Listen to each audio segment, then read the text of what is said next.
Ladies and gentlemen, boys and girls, what are we doing here today on a Friday?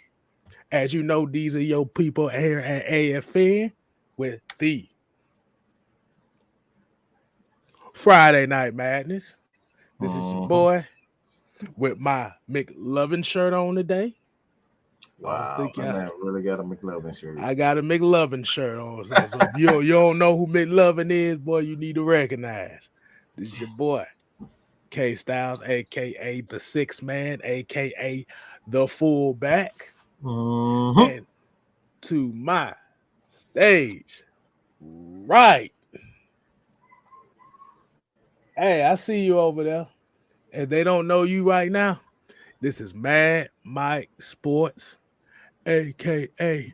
the Mad Scientist, not Dexter's Laboratory. No, not Dexter's Laboratory. Laboratory. Man, what's going on, Mike? Hey, where's my manners? Do I need to go ahead and do it right quick since they know what time it is? Just go ahead and use it because I'm almost out of my sweet tea. All right, so please, man, all right, help a brother out. I'm almost out of my sweet tea. I need you guys to hit that subscribe button. That's the only way that I'm gonna be able to fill it up. All right, the only way I'm gonna be able to fill it up is by you guys hitting that subscribe button. I need as many as you possibly can. Help a brother out, man. That's all we asking. I just need more sweet tea. That's it. That's all we need. Just hit that subscribe button if you're new to the channel. All right, just go ahead and hit that subscribe button. Hey, look. I love the hell out. That's it, man. I love the hell out of some sweet tea. Y'all, I'm a country boy. I'm from the A, man. Look. We got meow mix. We got meow mix. Meow mix. Meow mix. Please deliver. I'm really trying to figure out why the hell I can't hear so well, and I got the goddamn. No. Bro. Oh Lord. I got my earpiece in. I'm like, I can't hear. I'm like, what the hell wrong with my ears? And I got my dad. Bro, I just tell you, But you know what we got to do before we start the show is we definitely going to have to do the real roll call. Okay. As you know. Okay. Boy, don't make me do it to you. Hey, I'm busy bone your ass. Don't make me do it to you. Boy, the big difference is if you busy bone my ass, I'm hopping through this screen and I'm going to bitch like your ass. Well, that was a hype. At your No, that was a hype. If you guys did not check out that versus that was one for the ages, bro. That was just, bro. Hey man, bro, that was nostalgia right there, man. That brought back memories. That might have been one of the best ones we've ever seen. Yes, had all the drama and shit. But it's like, man, this dude just really just like, bro, what? Like, it just came out of nowhere. Dude just like that, just snap. Just snap like a motherfucker. But as we know with the roll call, we got to get a few shout outs in here. We got Joseph Thornton. We got Noah Tendale. We got Ezekiel King. We got Miss Asia Green in the building. We got Jerry Bowie. We got The Nation. We got Myra Jackson, Reggie C2K. We got Michael Walker. We got Sikbo Basie. We got Black Heart. We got Leo 123. We got Sean Nambo, Brian Cruz. We got Prove It, Brian Peoples. And let's get a couple more in here. We got Dre True Statement. We got Shady Zone 4. Xavier Littman. Hey, we got Utah Sports here in the chat. Y'all make sure y'all show him some love. But before we start, we already got a $10 super chat by Black Car. He said, Mike, get you some sweet tea, my guy. Thank you. I appreciate that. Boy, you get about 4 of them things right there. Yes, sir, man. Depending on where you get them where from. You go. Yeah. Better go to Sam's Club for it. If you like me, I stockpile mine. So yeah, I have something for a good. I have something for a good minute. Exactly. But we got Ricondo here as well. But let's go ahead and get it popping, man. Mike, what you got? What we got for the people today on this Friday night madness? Oh man, because I know a lot of people kind of seeing the title, and we already getting a couple eyebrows. Like, are we really discussing Matt versus Tom Brady? No, motherfuckers. We talking about the matchup between Atlanta versus Tampa Bay. They're just players in the matchup. I mean, that's all y'all gonna recognize anyway. Is Tom Brady and Matt Ryan. Oh, Tom Brady beat Matt Ryan again instead of the Falcons. Instead of the Bucks beat the Falcons. That's how the highlights gonna be. How the headlines gonna be. But what you got for him? What you got in store for him, Mike? What we got in store for him? How do you want to start it off? I'm gonna start off like this first. Yeah. Wow.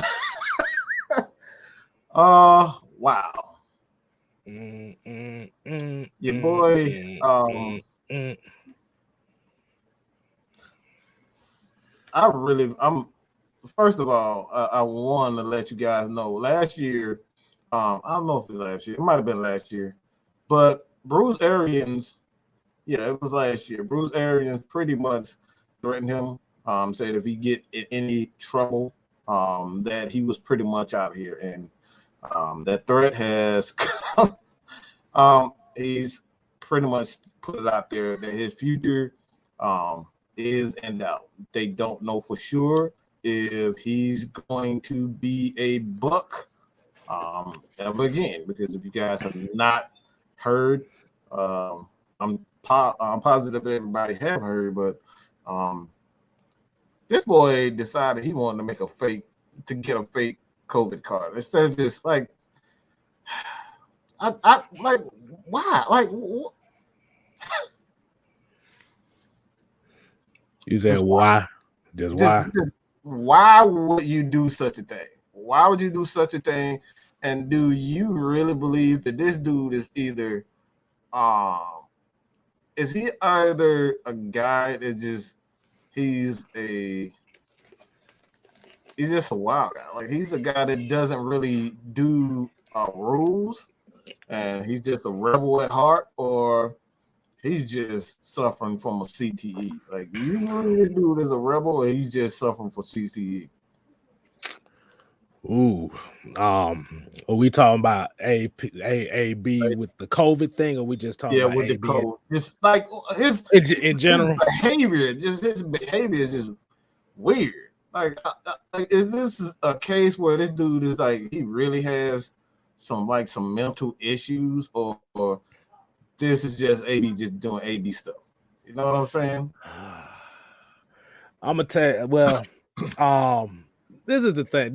And like I said, this is my opinion. This is K Styles' opinion piece. The thing about it was, Ryan Clark said on that live TV about AB and how he kind of had beef with AB a little bit, was because he was saying, like, once this guy gets like some type of fame or money, he's gonna change. I don't know. It just seemed like ever since that game against the Bengals when Burfitt knocked his monkey ass out, it just ain't been right since. Yeah.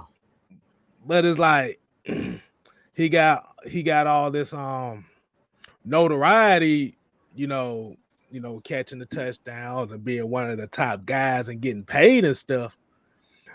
I think in his mindset, he kind of feels like he's untouchable. He kind of felt like he was untouchable. John Cena reference. Word life. This is basic thugonomics. But wow, but I like that one. Wrestling fans should get that one. Like, word life. But yeah. Feel me. Yeah. Yeah. But it's just one of those things. Is once he kind of got into the spotlight, it was like a drug to him. So that's why when you say he's kind of like being a rebel or doing the AB things, because like I said, he just feels like since he's one of those top receivers and put up those top receiver numbers in this league, he just feels untouchable. Now, when it comes to the COVID card thing, I'm about to say this dude don't watch the news because they putting felonies on people doing this stuff on regular people. So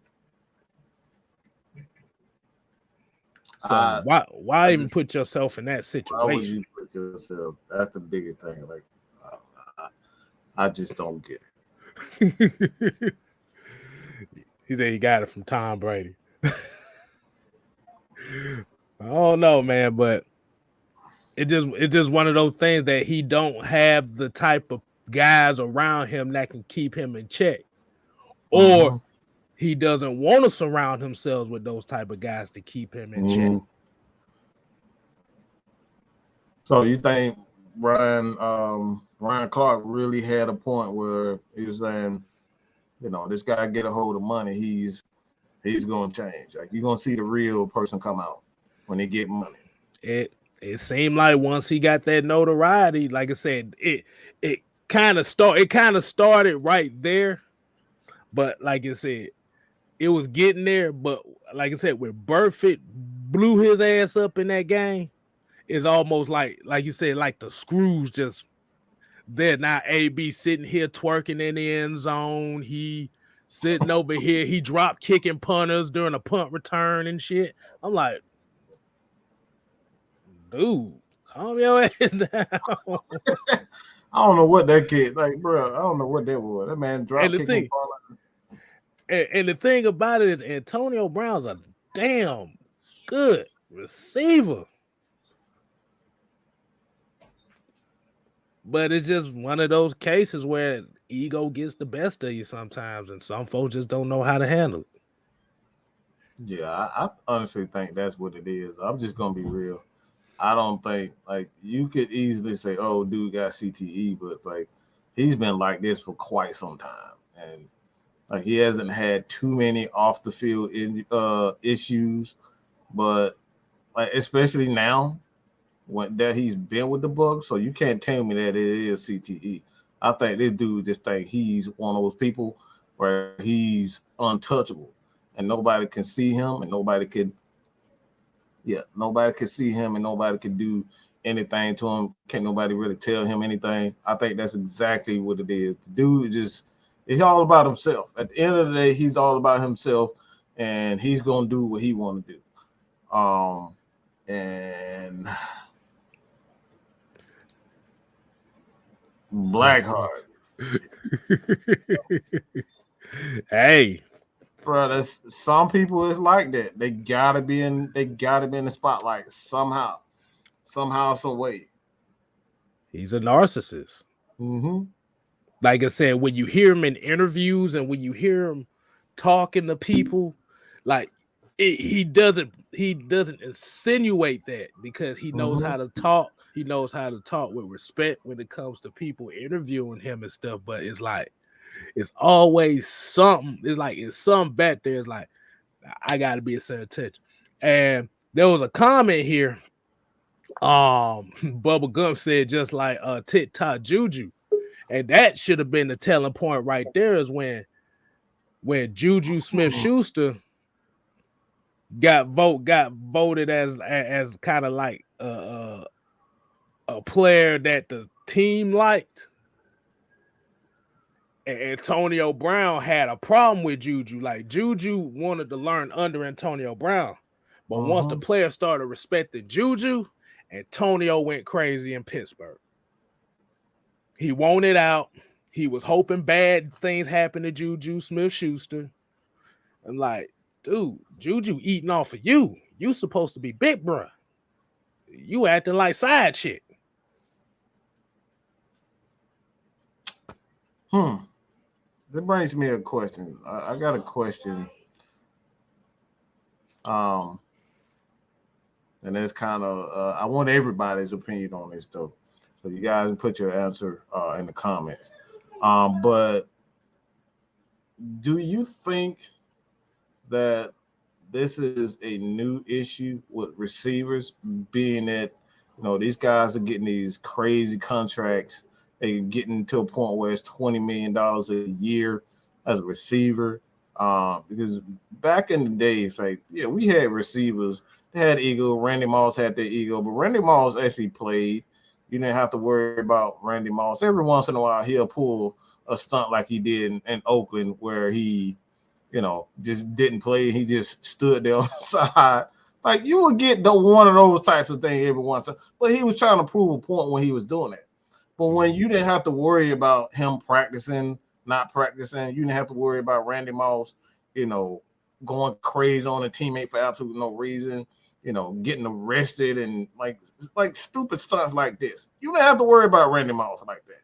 So do you feel as though that a lot of these issues, especially I wouldn't say issues, the money that these receivers, in particular receivers, are contributing to the behavioral issues as far as these guys, pulling stunts like Antonio Brown? It's like really going to these guys' head. Well, they think like, look, I'm Julio Jones. Y'all should be doing things my way. I'm Antonio Brown. You should be doing things my way. I'm offended about this and that. It's like, you think that has a lot to do with the money that these guys are making? Because these guys, like I said, Julio Jones was making what, 21 or something like that, 21 million going into his new contract. And I think Mike Thomas, he was making about 20 million himself. So you think that has a lot to do with these receivers? They're making so much money, like you can't really tell these guys anything. Like, they're really going to their ego. I don't think the money has anything to do with it. Like you said, that's just the beat. That's just the nature of that position. You have to be some type of diva like that, because you have to remember, as a wide receiver, your numbers are based on everybody else's production. So a wide receiver is only as good as the quarterback that's throwing him the ball. And if the wide receiver is not getting passes, they're not going to make no money. So that's why their mentality is like, I want the ball, give me the ball, I need the damn ball. Because they know if they're not catching passes, they're not getting paid. Now, like I said, the money can add to that, but it's also dependent on the player. Cause what do they always say? Money, I forgot how that saying go. Money only brings out, what they say? What's already in YouTube. Like, I forget this saying, but it's pretty much just Madness said it here. He said it here, but it was. I'm trying to think of the exact quote. It's like, money like I said, money will reveal basically. No, money will make what your character is a lot worse. So if you're kind of a selfish guy and you ain't got money, you're not gonna show it like that.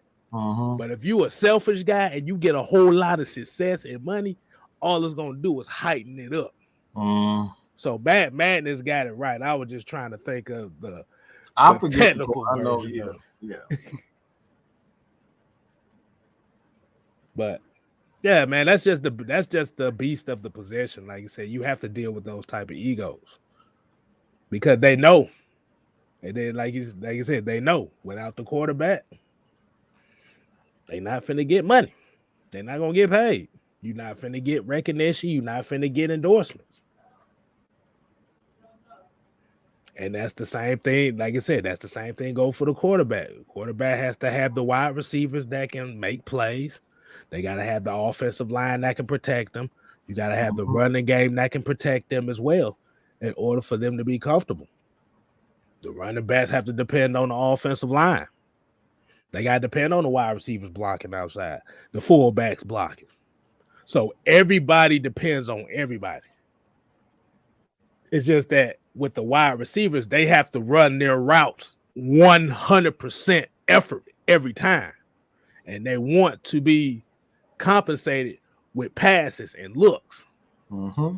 So if you're a wide receiver and you're running your routes 100% and you're only getting 2 targets, that's where it's going to come out like, motherfucker, throw me the damn ball. You see me over here doing this and blocking. So I just think it just comes with the position, and it's just based on who the guy really is.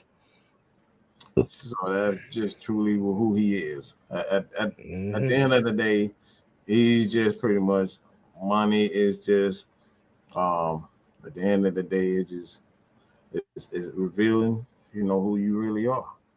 I totally agree with that. Right. So what you think on that? Well, how do you feel on that? You kind of feel the same way, or you got a different opinion? I kind of feel the same way. The same way. I just some people do it. Some people, the reason why I'm bringing it up is because we kind of saw what it did to Julio Jones. Like everything was all good, when he was here. He was always the guy. He was gonna get paid. Julio was gonna get paid, and then it's like, yeah, you got to the Super Bowl, you did this and you did that, but like it just came out of nowhere. It's like when Michael Thomas, and like I said, you can see signs of it. Now you can see signs like Michael Thomas. I forget who got paid before Michael Thomas, but the first time he got his money, Julio Jones. I think he held out one time, or he kind of made mention of it. The first time he got paid, he held out. He did. He held out. And Matt Ryan ended up giving the first time. It was the first time. Matt Ryan ended up restructuring his contract so he can get his money. Julio got paid. It was fine. But then you saw guys like I believe it was Odell. Odell got it. I don't think it was Antonio. It might have been I think Amari Cooper. Amari Cooper got Amari Cooper. Yeah, that's who. Amari Cooper, and then Mike Thomas. They end up getting and then Julio was like, shortly after, Julio was like, yeah, it's time for me to get paid. He ended up not showing up to training camp, like he's never done that. So it's like you can see guys' true character whenever that money comes, and you ain't the center of attention, you ain't the number one. You can really see people true character. So I think that's exactly what it is, man. But yeah, like Ghost Pepper here say, money is only a tool. It'll take you wherever you wish, but it will not replace you as the driver. They coming with them quotes today, boy. So they getting the mindset of how we think. Yes, sir. But yeah, it's just attention starved, man. And like I said, he should have known better with the vaccine card thing, because they've been blasting this thing on the news for the last year and a half. If you was gonna have any type of fake documentation of a vaccine card, it's possibility it's gonna be a fine, definitely, but it's possibility jail time. On a federal level. I think they said a federal level. I gotta look back at it though. But yeah, that shit's crazy. Let's see. I know some people coming in here talking about. I know that the nation talking about. I can't wait to hear this Matt Ryan versus Tom Brady topic. They really coming here for that. That's what they want to see. Hey man, I'll start. I'll just say it right now. All right, let's just go into that.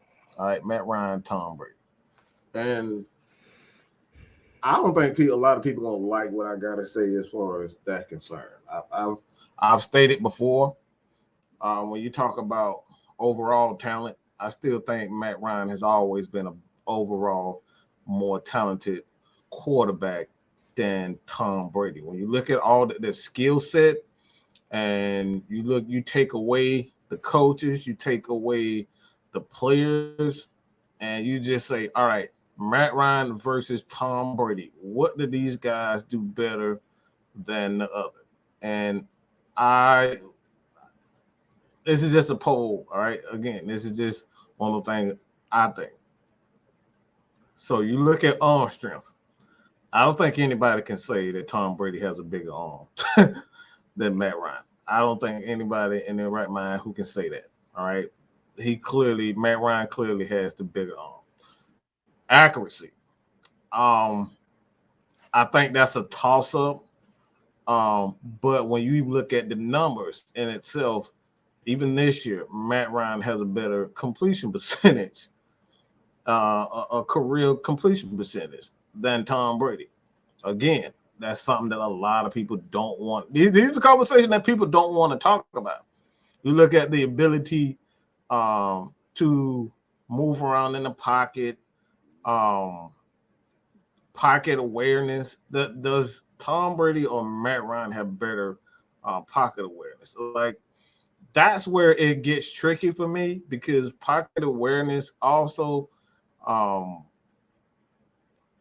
can be it can be manipulated, because you got better offensive line. It's like if you got 300-pound guys constantly coming after you, and the guys are not blocking, and then you try to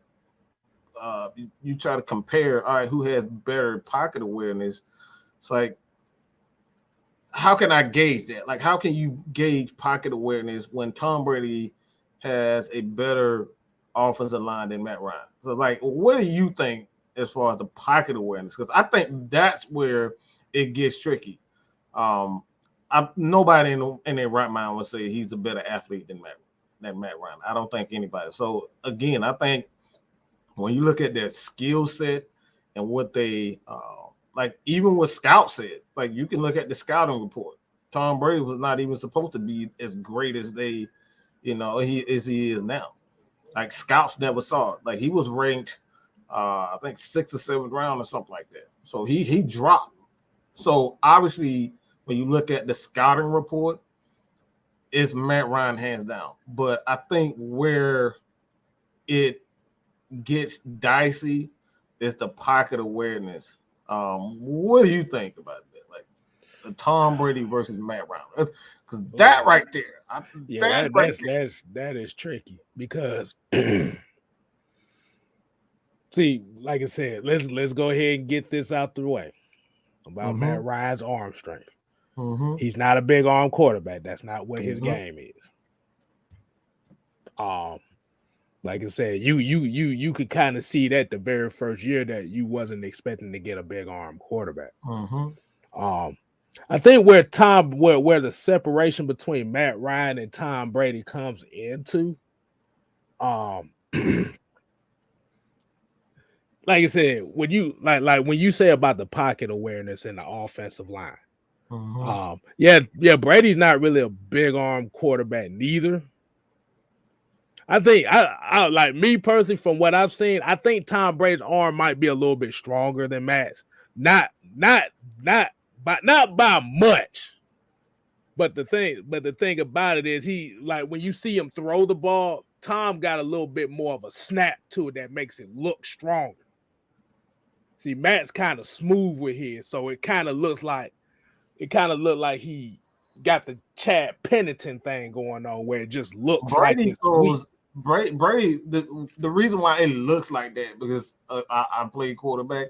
The reason why it looks like that, because he lofts the ball in the air. Matt Ryan doesn't loft the ball. It's almost like Aaron Rodgers. How Aaron Rodgers, when you see him, he lofts the ball in the air. Matt Ryan, when he comes, he throws it. It's a straight. It got a little bit of oomph, because he's throwing it. He's already tall, but he's throwing it more flat than Tom Brady. Like, when you see Tom Brady's putting his all his body and all his hips into the throw.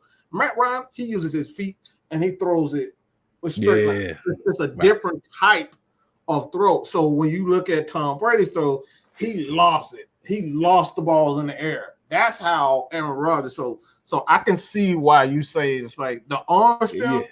it looks different because they throw the ball differently. Yeah, like Matt Ryan throws a little bit straight line. Yeah. Tom Brady lost the ball in there. Yeah. But when we're talking about strong arm quarterbacks, we're talking about the standard and strong arm quarterbacks nowadays is Patrick Mahomes and stuff like that. Because if you don't have the Patrick Mahomes arm, you're known as a weak arm type quarterback to certain people. So, but That's the thing about it, it's a toss-up between Yeah, but the thing about it is,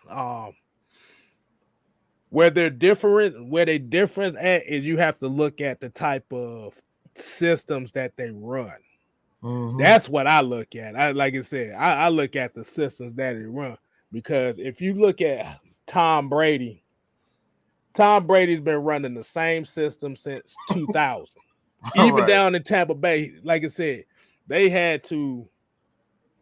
I'm trying to remember. Didn't they say that they had to call Bill Belichick? Oh no, I think it said something about calling Josh McDaniels and figure out what Tom likes to do, and they kind of. I don't know, but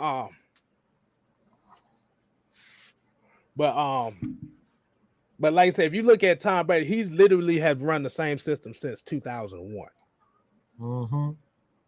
So that's kind of why it kind of looks like Tom is so consistent, because this is what we talk about. The one thing that quarterbacks have to have too is they have to be able to be in a system for a elongated period of time in order for you to get the best out of them. Matt Ryan's different case is he has a new offense every 4 or 5 years. So he has to learn different nuances. Because you think about it, you went from Greg Knapp, Mike Mularkey, like I said, you had Dirk Cutter, Steve Sarkisian, Kyle Shanahan. As we know with Dirk Cutter, he is a long ball. We gonna throw the ball downfield offense. That's not what Matt Ryan does. That's not his game. See, when you look at how Tom Brady played, it is a West Coast offense system, which allows him to get the ball out 3-4 seconds.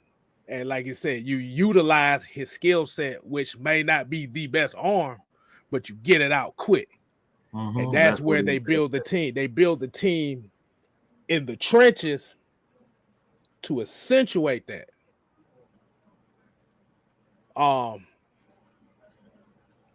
Let me see. Hold on. Somebody said, oh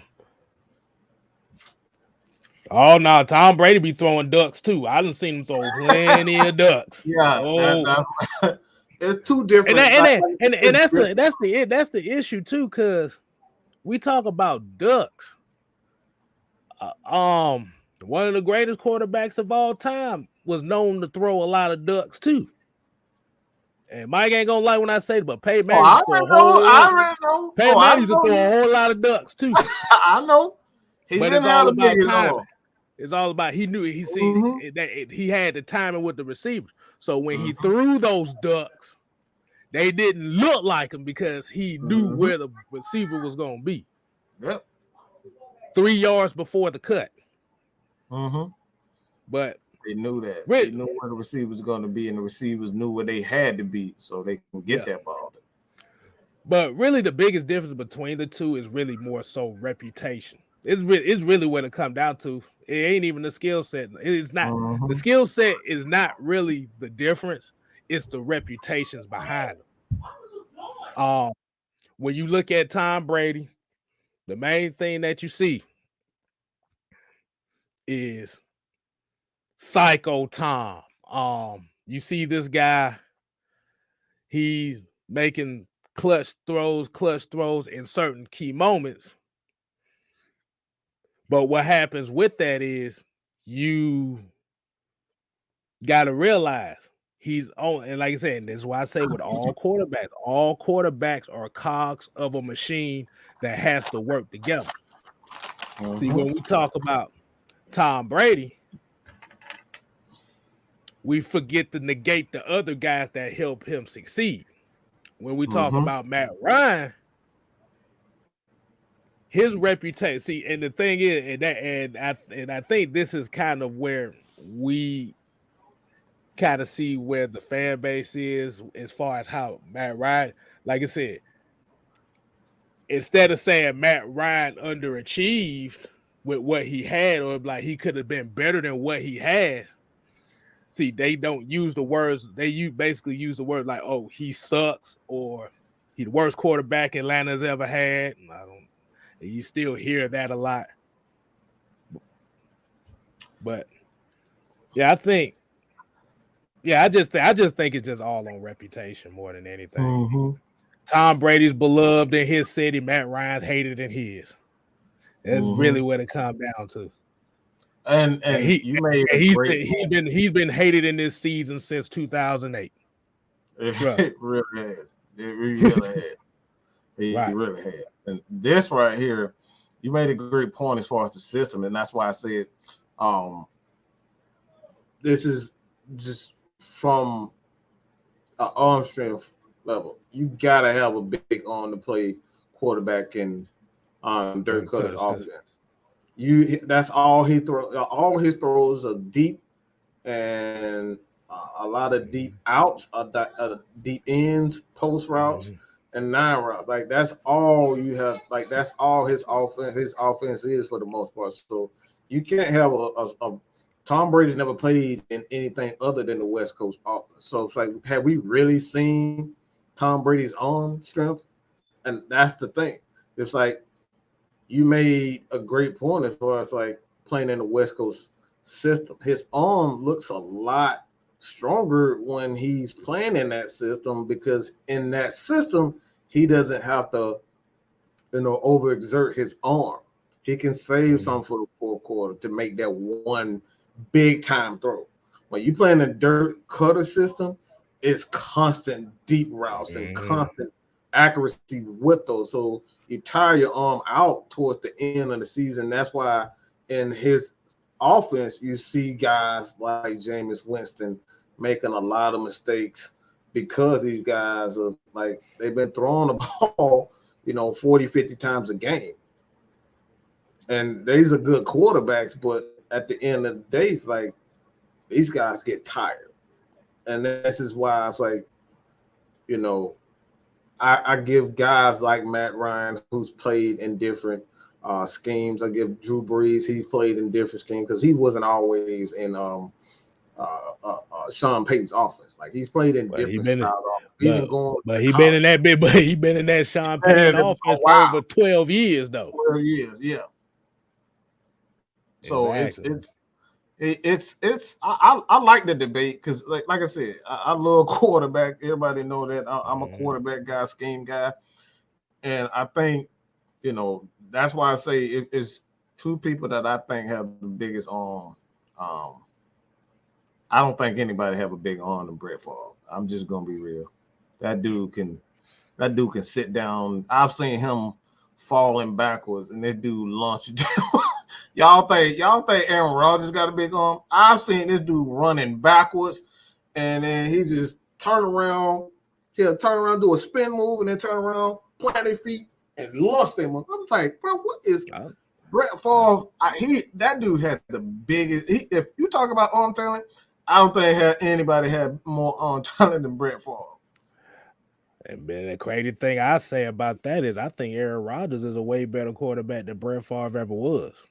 Oh, he a better quarterback. I'm just talking about. He ain't got the Brett Favre. The thing about Brett Favre is, he got that arm, but the other team had an opportunity to catch that motherfucker too. Now, look, I love that though. I'm probably the majority. I'm probably in the minority, but I like that. I like that in the quarterback. Gunslinger mentality. I love gunslinger, because I want to look. Your ass you gonna be a receiver. You gonna get the ball. You gonna get the ball. And like a lot of quarterbacks are afraid to take those chances and get a receiver. That's what made Donald Drive and all those guys love him. Aaron Freeman, but what the fuck name? I know it's A. Freeman. What the hell his name is?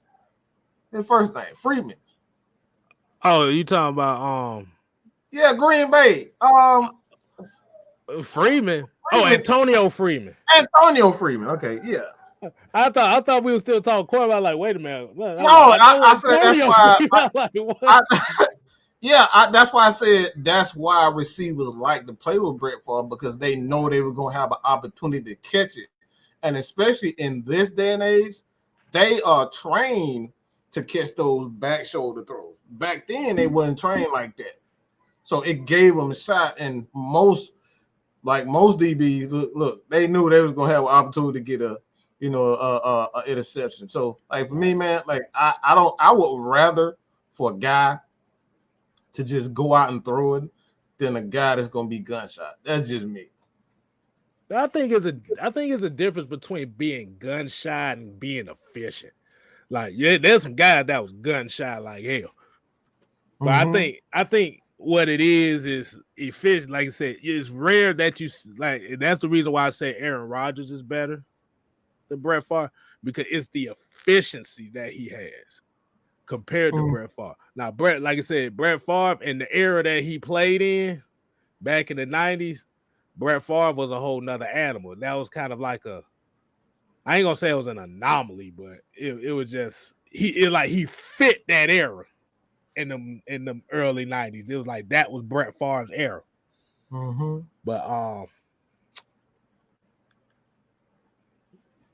But look at this comment right here. He said Brady has had average supporting cast around him and made them look great. Man, stop. I don't know about that. What are you talking about? Like, we just literally just name. I can name 3 of them off the bat, and 3 of them are Hall of Famers in my opinion.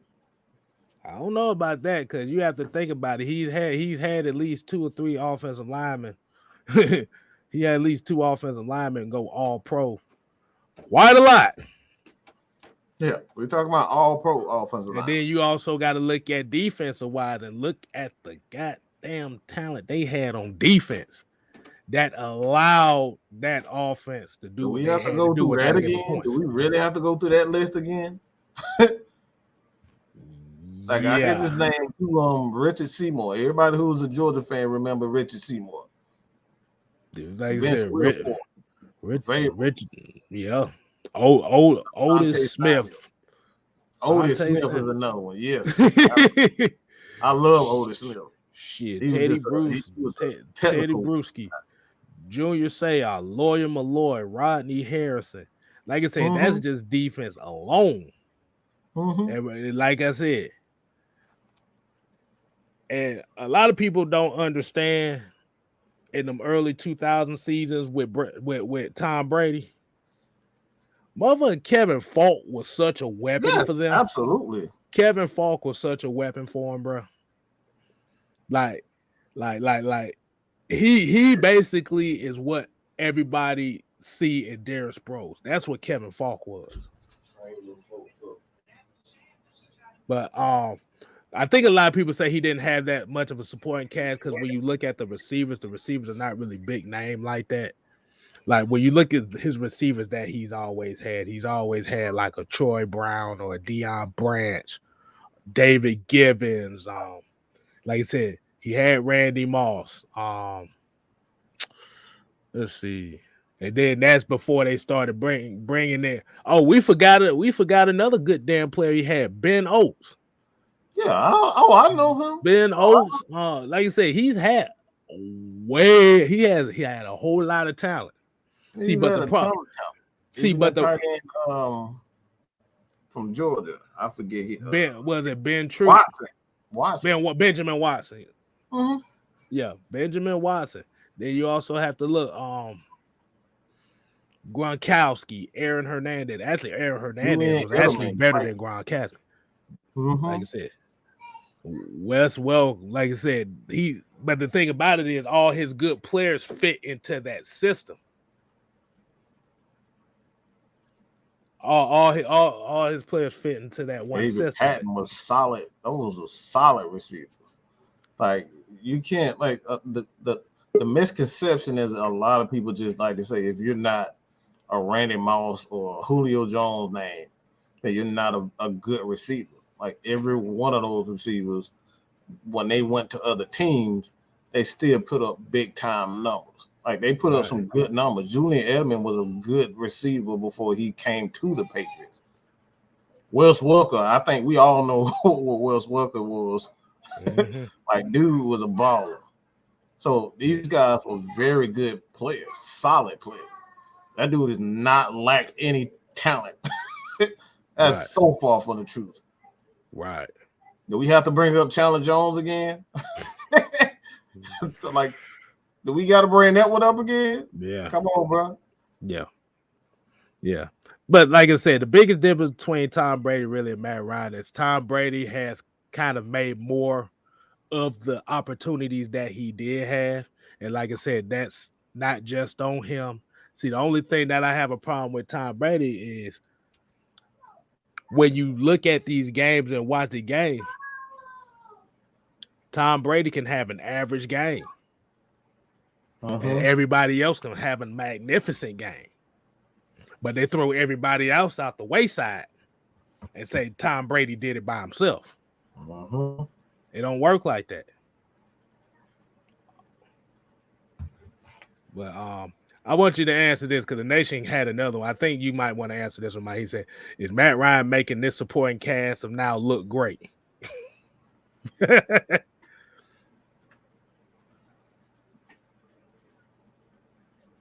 What are you like? Wait a minute. Hold on.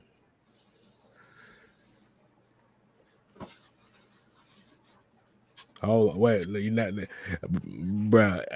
Nah, it ain't not like I said. Hell yeah! Do you know any one of them mother? Do you have any clue who any one of them are in college? Do you know what OZ did in college? Do you know what Tajay Top did in college? Do you know what damn, I'm having trouble even naming the motherfuckers. Like, everything I need. Duh. Yeah. Like I said, if like that, you got to have at least some type of comparable guy that can fit into a role, a number two or whoever. We don't even have enough. We don't even have a number two, but we got Russell Gage, and Russell Gage was like the fourth or fifth receiver at best. At best, that he was playing special teams at LSU. That's how he really got noticed. Right, and hey man, shoot, I just say it like this. I'm about to say, can you name any other quarterback right now that's had this type of deficiency at the wide receiver position in the NFL right now? Let's really think about hell no. Really, hell no. Anime came mother whooping no. What's up, y'all? What's up, y'all? Oh my goodness. I'm bringing the Falcons and UGA some luck this weekend, y'all. All right. We're gonna get to that. We're gonna get to that. I need y'all to beat Alabama so I can laugh at people. I need y'all to beat them. For the love of God, I don't want to hear no Roll Tide. I don't want to hear no Roll Tide. So that midget better. We're gonna get into it. Better do something, boy. What's up, people?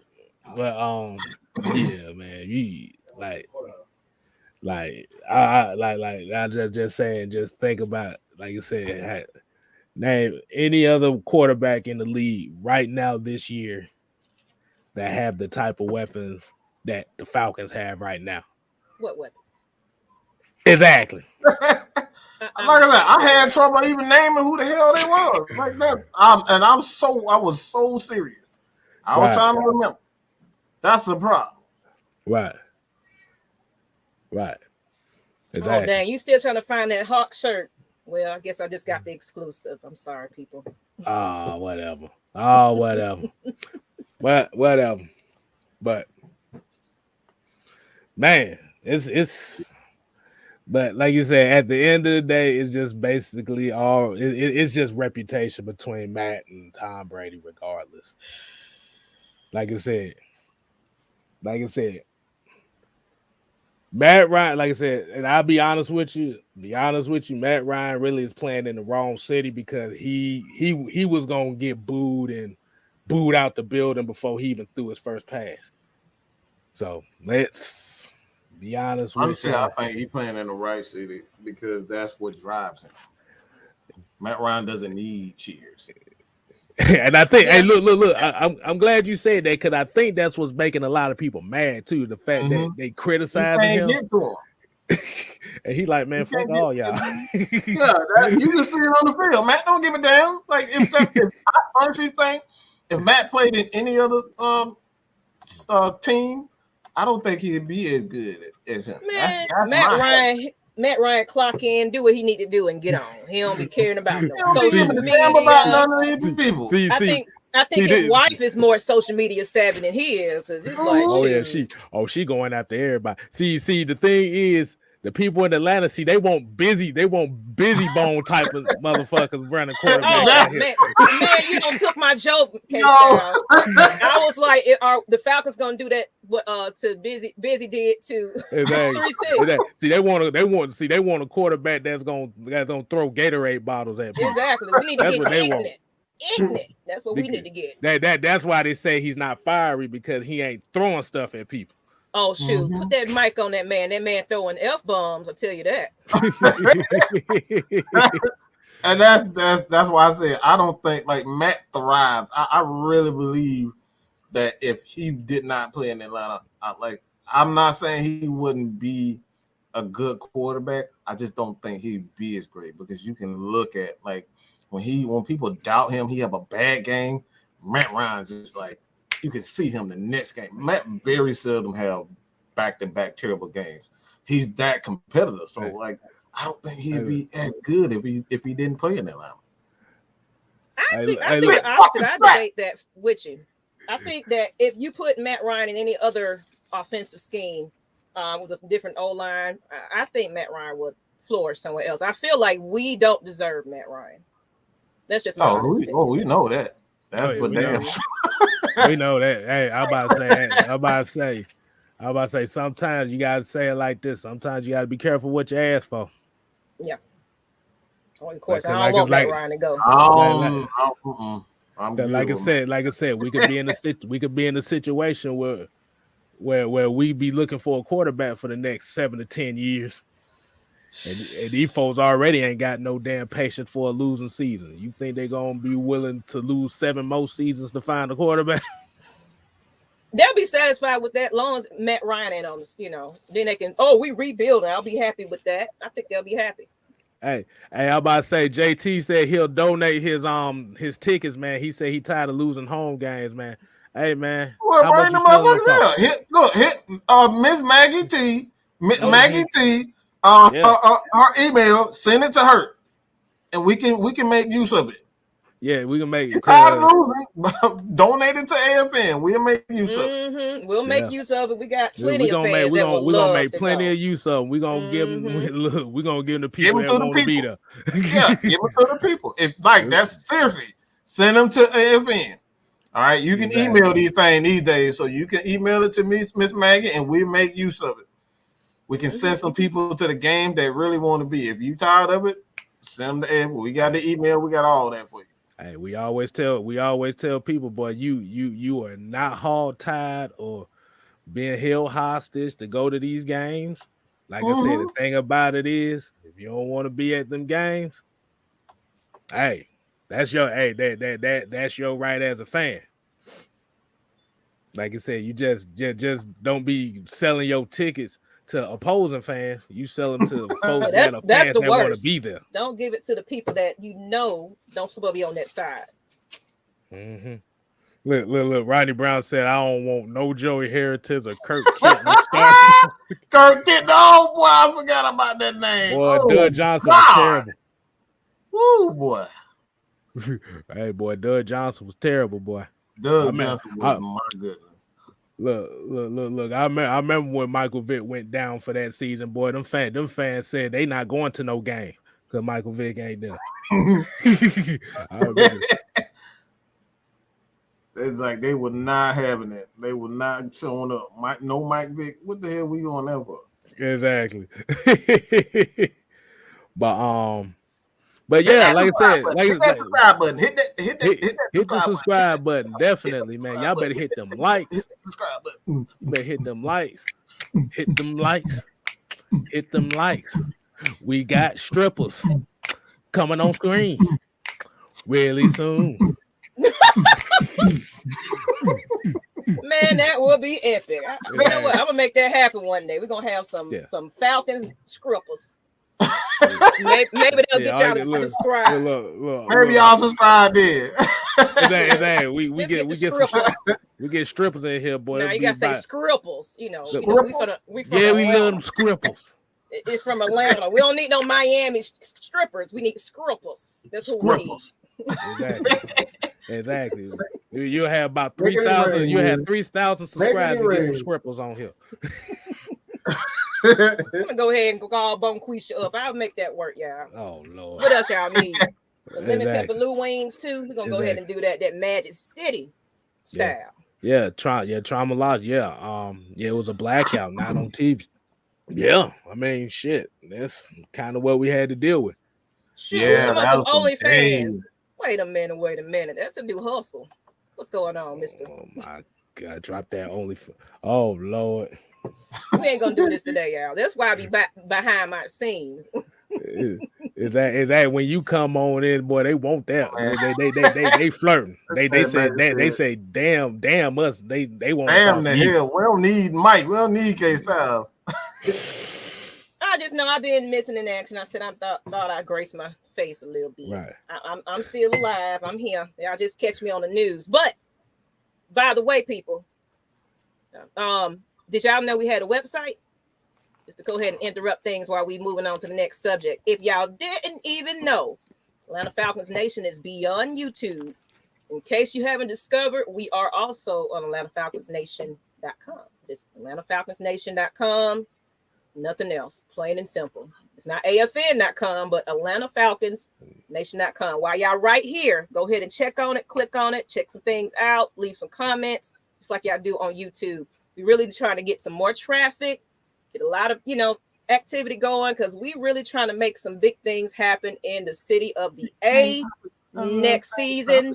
Of course, if we making it in the playoffs and doing all right, crossing fingers, we might doing some meet and greets. I'm thinking I'm ready to go ahead and just at least get everybody been requesting one.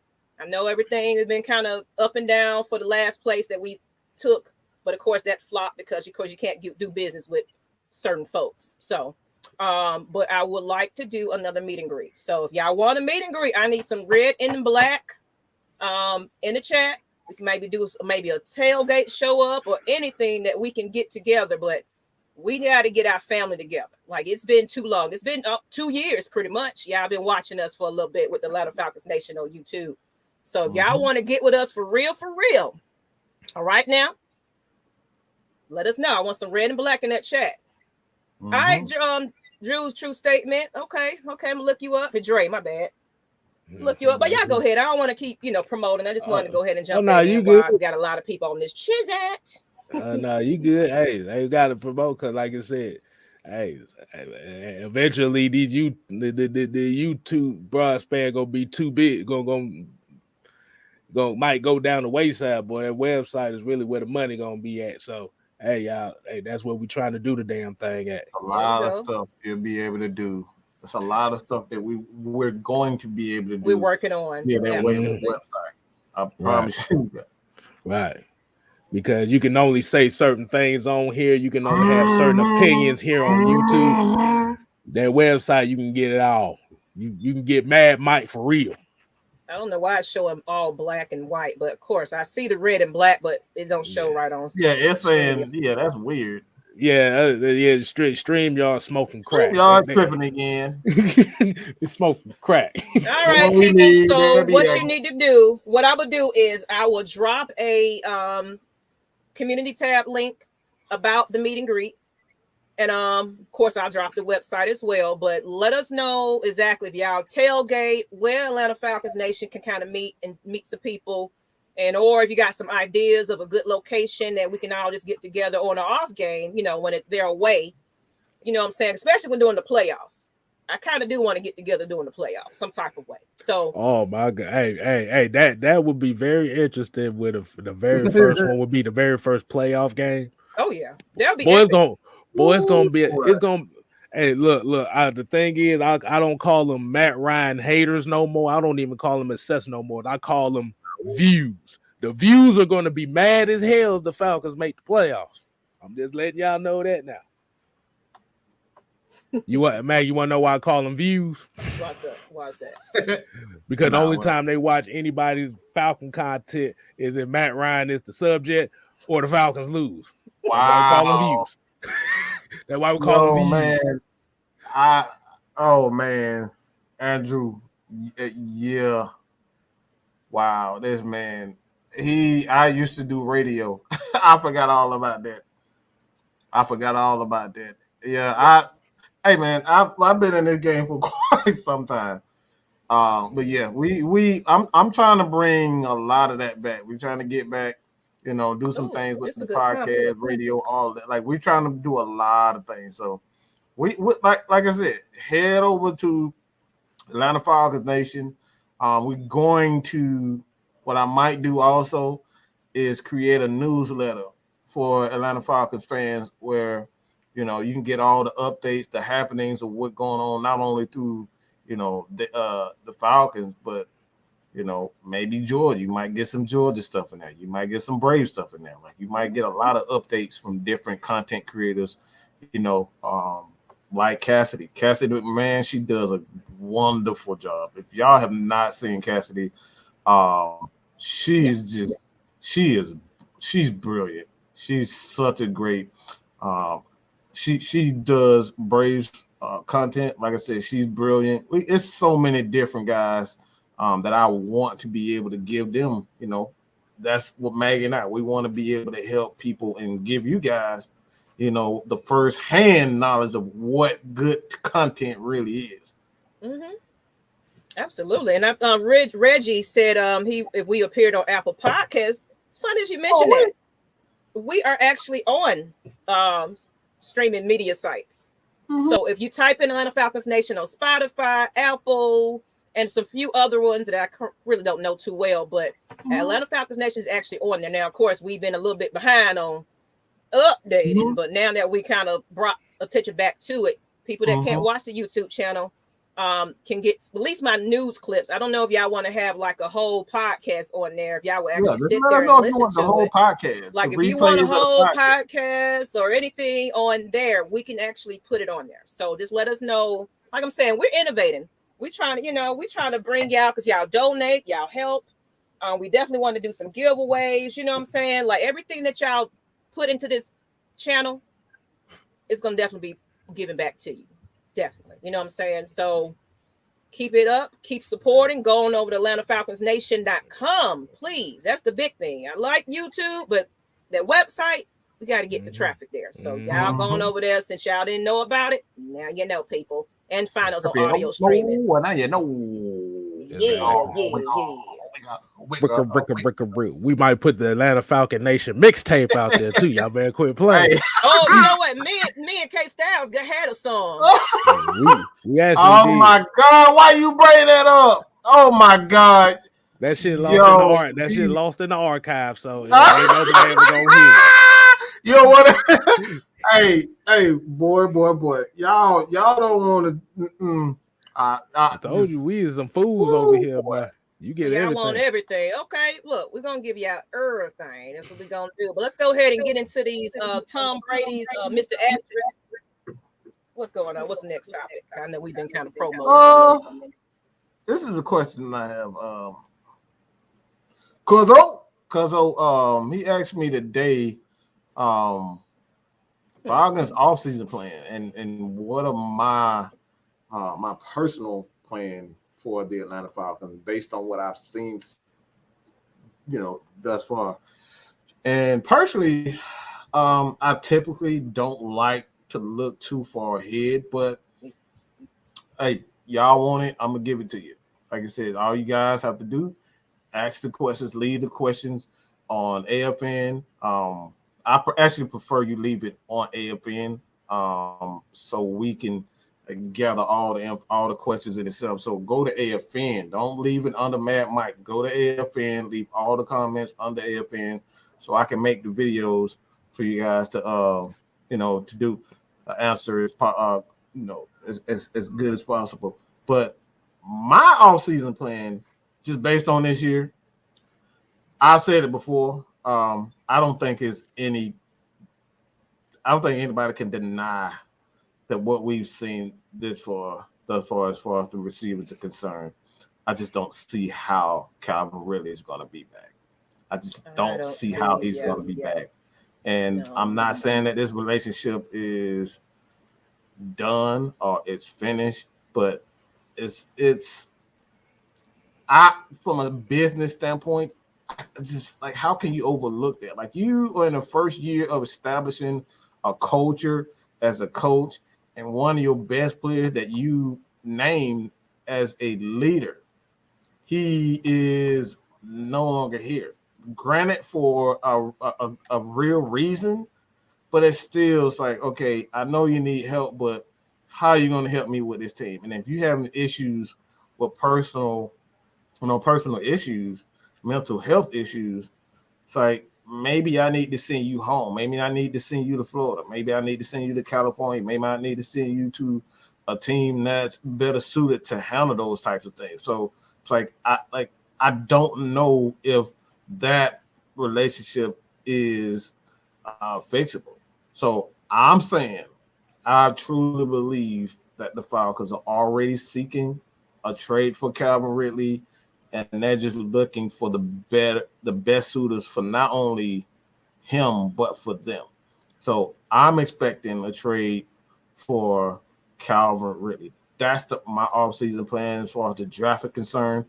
Obviously, I want Jordan Davis just for his ability to blood in, blood out. I ain't talking about no damn I ain't talking about no gays, but I'm talking about them dogs, man. All right, them dogs. I love them damn dogs. So you guys, we gonna get it done. If little Stetson he behave, we gonna get it done. But I want Jordan Davis. I don't see us being able to get him, but we got to get us a receiver. This receiving core is god freaking awful, man. I just hate to say that, because we've never struggled. Our organization has never, ever struggled with wide receivers. That's one thing I could say. We have never, I can say that with a straight face. We've always had at least one good receiver, even going back to the 50s, the 60s, and the 70s, 80s. We've always had one good receiver. Now we can't say that. Like, we can't say that now.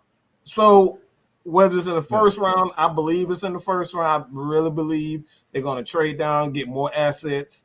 Wherever they end up, trade down, get more draft picks, and they're going to really fix those issues with the not only tight end but wide receivers. Like, that's my offseason plan.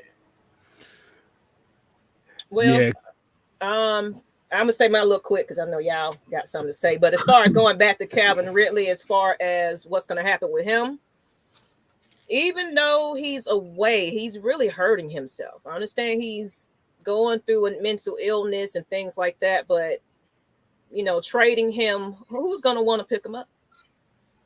Who's going to want to get that trade? And who are we going to get for him at this point? But yeah, I definitely don't see Calvin Ridley coming back. And like you said, we never had an issue with wide receivers. So I definitely feel like we got to. Now, my thing is, last season's draft, I was hoping that we kind of went more defense. Yeah. As well. But of course, right now, it's just like apples and oranges right now. Like, which one you want? You want a better defense or you want a better offense? It's like, can never have the two that's matching. So. But I honestly was surprised we didn't pick up a lot of defense. So I definitely would love if we can get Jordan. We can get that UGI, that big old big man. Look, you gotta tell that me big old hunk of a man. That's what you're trying to say. That big old hunk of a man. Love me some big old men's. Well, by saying that, hey, look, I ain't saying nothing, but y'all can kiss the Jordan Davis goddamn draft thing goodbye. Oh yeah. Because if we winning, we ain't got a shot. That was saying, like, he probably ain't gonna be available by the time we, because we trying to do something. So we probably ain't gonna get no luck there. They need to be realistic. Like I said, the only way the Falcons have a chance of getting Jordan Davis, boy, he had to do terrible in the combine. You know how they take that combine shit serious for him to drop. But like with the Calvin Ridley thing, yeah, he's gone. I mean, at the end of the day, man, you have a new regime here. Like I said, these are guys that didn't bring you in. Like you said, you came in, you went out in a year where you was named one of the captains of the team, which means you are the guy. You are one of the guys that these guys look up to. And like I said, I'll trade his ass to Tennessee. Let him and his brother. Hey, look, I let him and Julio Jones have a Titanic. Wow, really? Yo, here you go. I can fly. I'm flying. They can have one of them moments together. You that man really just said that. In your heart. What's that commercial? No, it's not a commercial. I think it was on Dumb and Dumber where they was having that a moment together. That's so. But yeah, hey, man, Julio Jones, really, I just really think I think they in cahoots. I don't have any evidence to say this. I really don't. I'm just really winging it. But it's just the circumstances. It's just really, it's suspicious, and like I think that's the biggest issue when it comes down to the Falcons. It's like all of a sudden you crazy. I'm not crazy. Let me stop that. All of a sudden you have mental issues. You never had mental issues in high school, in college, your first 3 years as a pro, and then in your fourth year, you got mental issues. So if these dudes really are here, that's what I'm saying. The timing is bad. The timing, bro. It's I'm like, come on, bro. So and they just come out of nowhere. Let me say this. Let me ask this question. Don't the NFL have some protocols though? Yes, like absolutely. Mental health, awareness. They're big heavy on that since, a lot of players have come out about it. So, I mean, if he's really hurting like that, I would think that if anything, there'll be some type of encouragement. Well, man, you need to kind of get up and at least don't sit there and mope. And I understand whatever you got going on at home, but get out there and play. Just get out there. Because sometimes it's nothing like just getting up when you're down in the press, getting up and working out and, getting your body in shape and things like that, just running sprints and things like that. Don't you feel better? You feel a little energized. So it's like, I honestly feel, of course, we don't know what's going on in his household, but it's like, if you got supportive people on your side, they will encourage you. Like, come on, Ridley, you got to at least save your job. Walk at the park or something. Let's go to somebody. You know what I'm saying? Like he hasn't been seen in public like nothing. That dude just fell off the face of the earth. So it's like I know a guy person who was like really was in those streets. Like we all kind of know the guy that was out. They were taking pictures. People taking pictures with Calvin really here and there, and then like I said, all of a sudden he just fell off the face of the earth. So, I want to say yes, every mental health is different for everyone, but I get that.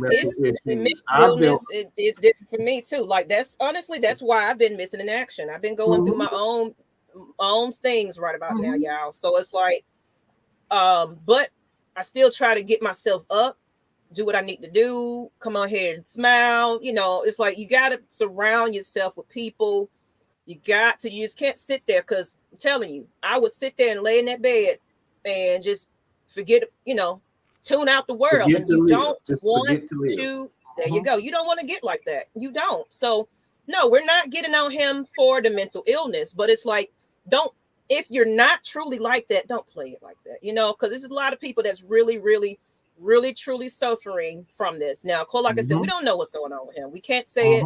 We're not there, but this is a perfect, even if he doesn't come back to football right away, be an advocate, Right, hey, I'm going through it. This is what I'm dealing with, and try, Hayden Hurts and everybody that's speaking out against it. Go talk to your brethrens, about this too. Let's keep it open, because this dialogue needs to happen anyway in sports, anything. Everybody's going through it, especially, this pandemic is still kind of, they got a whole new thing in Georgia that's going to all of a sudden pop up that came from Africa. Like now y'all coming up with new strands of stuff where we finna be right back on that lockdown. Right. Where folks are really losing their mind right about now. Y'all realize how these shootings are happening again, people killing kids. It's so much out there that people are really going through some things. Going through. So if you're not really going through, if you really don't have, and like I said, that's where my issue lies. Like I said, of course we all deal with things in separate ways, but I'm the type of person, like even for me, I'm gonna get up and do something. I'm gonna walk around. Like even if I'm depressed, you wouldn't really know it. You know what I'm saying? That's just me. And like people are different. People are different. But the people around me know me well enough to know, all right, something wrong. This nigga ain't cutting no. Oh, they all know. They all know something ain't right about me. I just still off the face of earth. I ain't seen me about 2 days. So I'm wrong. Yeah, if Maggie ain't on here cussing you out, you know something going on. Yeah. Right. Anime having one of her temper tantrums again. But to get to the point that you talked about, Maggie, as far as having like that structure, actually every team has like a group of therapists that kind of deal with issues and stuff like that are issued to each team. It's something that they've been doing for the last few years because, like you said, a lot of players are starting to come out with like depression and mental illness and stuff. Because you got to think, you getting hit a lot in these games, and like I said, that CTE stuff is real. But like you said, you got Hayden Hurst, who's one of the advocates dealing with stuff like this. That's somebody you could talk to. Now, if it's like you said, and I'm kind of like, and I've said it before, it's like, don't let it be found out it's a situation where you're using the mental the mental illness to pretty much get use it as a scapegoat to get what you really wanted, and that was to get out of Atlanta because Julio was not here. And just say it. If that's what you want, just say it. Just I don't want to be here, but I secretly feel like they already know that, like y'all said earlier. Yeah, I think they already know what. Because they go, Arthur Smith. He's never gonna give you anything. He was doing that like with Julio Jones. They already knew what was up. Yeah. Yeah, but the thing is, like I said, he just tired of hearing the Calvin Ridley question. It's like, bro, y'all keep asking me about Calvin Ridley one more time, I'm gonna take this believe sign that I got on this door. I'm gonna ball this shit up and shove it up your ass. You better leave me alone about that damn question. We have a question from Matt Norris. How y'all feel about A.T. Perry? I couldn't even tell you who he is. I got to look at. I will actually look at that myself, and I will let you know. Okay. Okay. Let me that'd be something get I'll that look on the into. screen so you can remember that. Yeah. See, I'll look out for K Styles' response on that. A.T. Perry. Because a dude named A.T. Perry, like I said, with a name like that, he sounds like a big motherfucker. I did tell you that now. He sound like a basketball player. And he sound like one of them AT. Was it a beep boop boop? ATL ho. ATL, yeah, exactly. Yeah. I'm gonna do it just like Proven said. Turn that some bitch sideways. I'm gonna do all that. Fred Butts here said, "Ain't nothing wrong with Calvin Ridley. He just mad because he got called out." Man, wow. But like I said, the thing was, and that's why we say it was such a bad timing, was because remember when the season, when they had the training camps and stuff like that, you see them hopping around. He like, yeah, man, I can take it to the next level and stuff like that.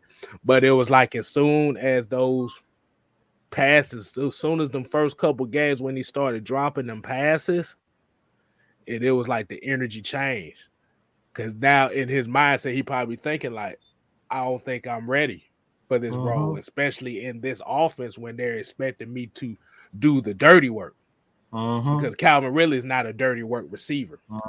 Right. He feeds off the other guy. Hey, look. That would actually be funny to me. Just send his ass to Tennessee, but then AJ Brown probably gonna start feeling jealous and shit. I mean, AJ Brown literally went down on both of his knees and proposed to Julio Jones in the offseason. Down on bending knees. He's like, sunny days, everybody loves them. Tell me, baby, can and what they got him? They both hurt right now. That's fucked up, but they both hurt right now. They still winning games, but they both hurt right. It ain't because of them. I tell you that much now. Really ain't even because of Ryan Tannehill, because he ain't playing that. He's not really playing good. But what you think about Eric McDowell's comment? You think we need a veteran, or you think we need to go ahead and go drafting young? You can do both and groom them. You can do both. Yeah, the veteran receivers, we got an absolute doo-doo, so you just need to get some. Right, look. As Falcon fans, I can tell you right now, I rather take Sean Jefferson and Tony Martin, not Tony Martin. What was it? Tony Graham and Brian Fennerin over this wide receiver core right now. They weren't that great. Give me Brian Fennerin again. I ain't heard that name. Shoot, I would take him in a hot second right now. Shoot. I'll take Trevor Gaylor over him right now. What Roddy White doing? What he doing? Let's go ahead and see his knees good. Hey, Roddy, hey, you good for another 5 games? We need some help, please. I'm about to say, shoot, boy. Shoot, he go harder for the Falcons than anybody else. Shoot. Oh, yeah. Roddy White still love the Falcons. Shoot. Oh, come on over here.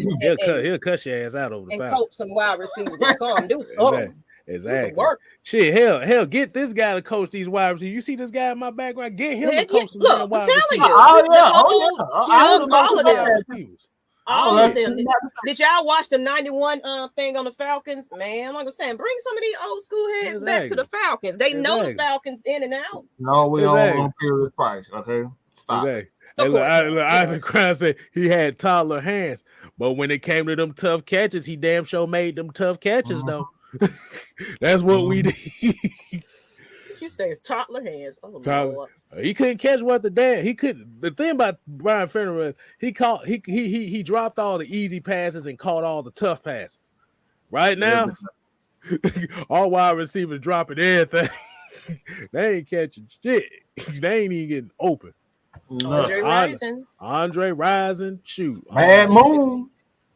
Exactly. Yeah, Andre Wright, shoot. Right, shit. I was about to say, man, Woodrow Dantzler, bring his ass back. Something. Anything. Y'all finna make me go on back into the archive. I'm like, who else? Woodrow Dantzler. Shit. Who was that wide receiver? Dez White. Anybody, anything. Marty Booker. Whoever. I need somebody right now.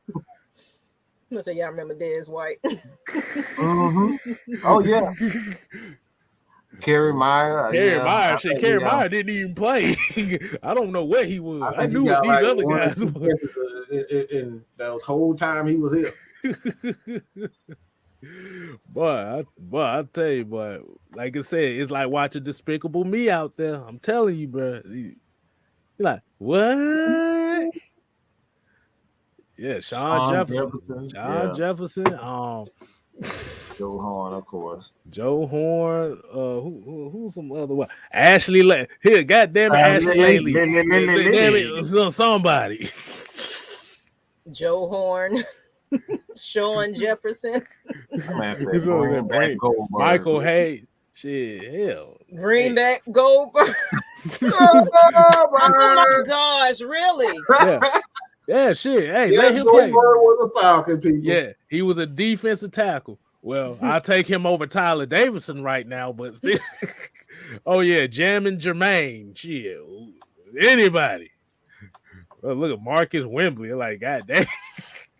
Oh man. That's a name. That's a name that Michael Jenkins. But hold on, let me look at. Hold on, y'all gonna make me go and start looking some stuff. No one said I'm gonna look up like bring in Crumpler.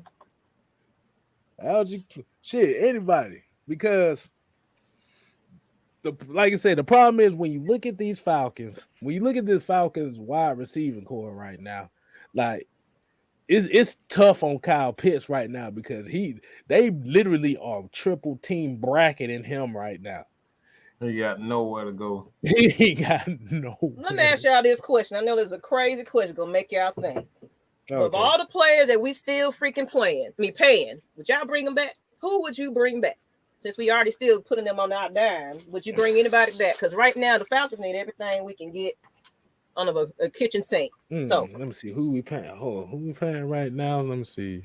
Somebody said Reggie Kelly, Donald Trump, Eric Wings. Oh Lord, I don't want Mr. Fair Catch. I can't take that. This is all I saw. That motherfucker, I see that motherfucker fair catch a goddamn screen pass. I don't think we still owe Hooper. We don't owe Hooper no more. I gotta look at that list. I was trying to find True. Somebody said I knew I was gonna see that name. I knew somebody was gonna say that. True Fun. About Devontae Freeman. Someone said Freeman. I see. And it don't even got to be former players we paying. I was just putting it out there in the air, but a former Falcon that's current, which I'll bring some people back. Cordell Patterson. I'll get out of here. Devontae Freeman. See, here's the thing. Here's the thing. I know he's doing good right now in Baltimore. I don't know. Like I said, it's as much as we get on Mike Davis about him running the ball, he does one thing well that Devontae Freeman doesn't, and that's pass block. I don't want no Devondre Campbell. All right, that's a pure system guy. I don't want no parts of that dude. He's doing okay. Like I said, Devontae Freeman doing okay, but I wouldn't say he's all world right now. I had to be honest with you, I probably wouldn't bring back nobody. Mm-hmm. I wouldn't. I'm having a hard time. Like, if I'm gonna word that question a bit better, I would say if I had a chance to do things all over again, I would trade Calvin Ridley and keep Julio to try to make it work. Like I will make that situation work, but I'll trade Calvin Ridley. Just looking back now, because like I'd rather have a guy that really doesn't want to play, or he has an issue. There is an issue, but other than a guy that just doesn't seem like he don't look like he want to play football. And Maggie, you had an excellent point. What team is gonna want him? Yeah, because he's not playing football. Mm-hmm. So I would try to at least salvage the relationship with Julio. I see Beasley. I knew I was going to see that name eventually. Beasley. Mm-hmm. I think he could. I think he could. Like I said, they let he play outside linebacker. I think he could work here. Mm-hmm. I think that'll be a good one. I can see that. I can see Vic Beasley. He'll actually play his natural position. I think he'd actually even be a 10-sack guy on the P's, to be honest. I think this system is perfect for him. Right. Let's see. But I just don't. I can't deal. I can't deal with dudes with no heart, man. Like it just seems like he don't have no heart. And I'm not studying no Dan Quinn. Nobody care about no damn Dan Quinn and no Keanu Neal. I don't see Keanu Neal playing good. No hell, he not. Okay, he not playing good. Dan Quinn against a struggling team. All right. Yeah, he felt have a real quarterback. Yeah.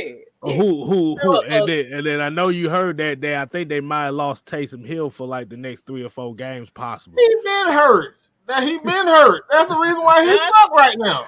But then they just say that it was like a finger, though. It might not be as or maybe it was somebody else. It was somebody that just maybe it's a finger fracture, but it's not as significant. But he's still gonna miss about a few games. And remember, he just got the hybrid contract deal last week. Oh man, somebody said bring back AOL dial-up. No, we good. Oh no. I keep Eric Harris right before I bring that back. No. No, sir. Because I don't need nobody interrupting the internet calling my phone. be playing the wrong zone and shit. I'll bring back Tat McKinley. Oh hell no. Oh hell no. Like I said, if you just looking for pressures, yeah. But if we ain't getting no sacks, but what's the use of the pressures? Yeah, man, Yahoo chat. man, I remember I used to have that America Online chat disc. I gotta see if I can find that shit. That chat disc. I seen that thing. Like, bro. Yeah. Oh my god, man. Nobody remember them days where you had to download the chat room in order to use with a CD. Yeah. Oh my god. Y'all. Oh man. That's some struggling, boy. John Abraham. Was that where in the world is Hayden Hurst? Hurt. That's all I could say. Okay, we got right here. Who y'all want in the draft? Shit, I don't really know who's in there outside of like a few names. A lot of guys haven't declared yet, so that's the main reason why I don't do. I'll do a couple of them. You know, everyone maybe 1 or 2 for the most part because we don't know who coming out. Like a lot of these guys might end up staying, just like they did last year. Because I know a lot of people was talking about Kayvon Thibodeau and stuff like that, but he's kind of giving me that what's his name? Kavion Chazon. Remember how everybody was on his nuts when he came out? And where's Chazon now? So he's giving me that vibe. Barely making any plays. Shit, I done forgot he was. I just got lucky. Here you go. This is the answer, Miss Maggie's question right here. Not that one. Terry Poe. Him and Grady was such a good team, bro. I'm mad that they broke that up over $8 million. Thomas Demetra wanted to sign Mohamed Sanu. He gave Mohamed Sanu his money instead of Terry Poe. Exactly. And that's facts. He gave Sanu more money to bring back rather than bring back Poe.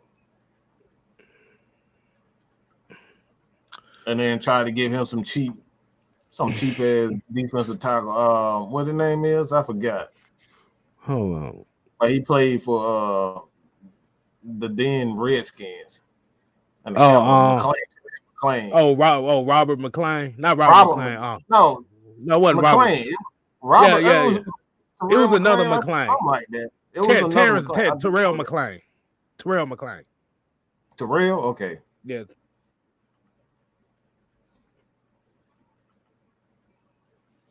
I'm about to say, you want to kind of open it up for people to come on here for a little bit, or you want to just whatever?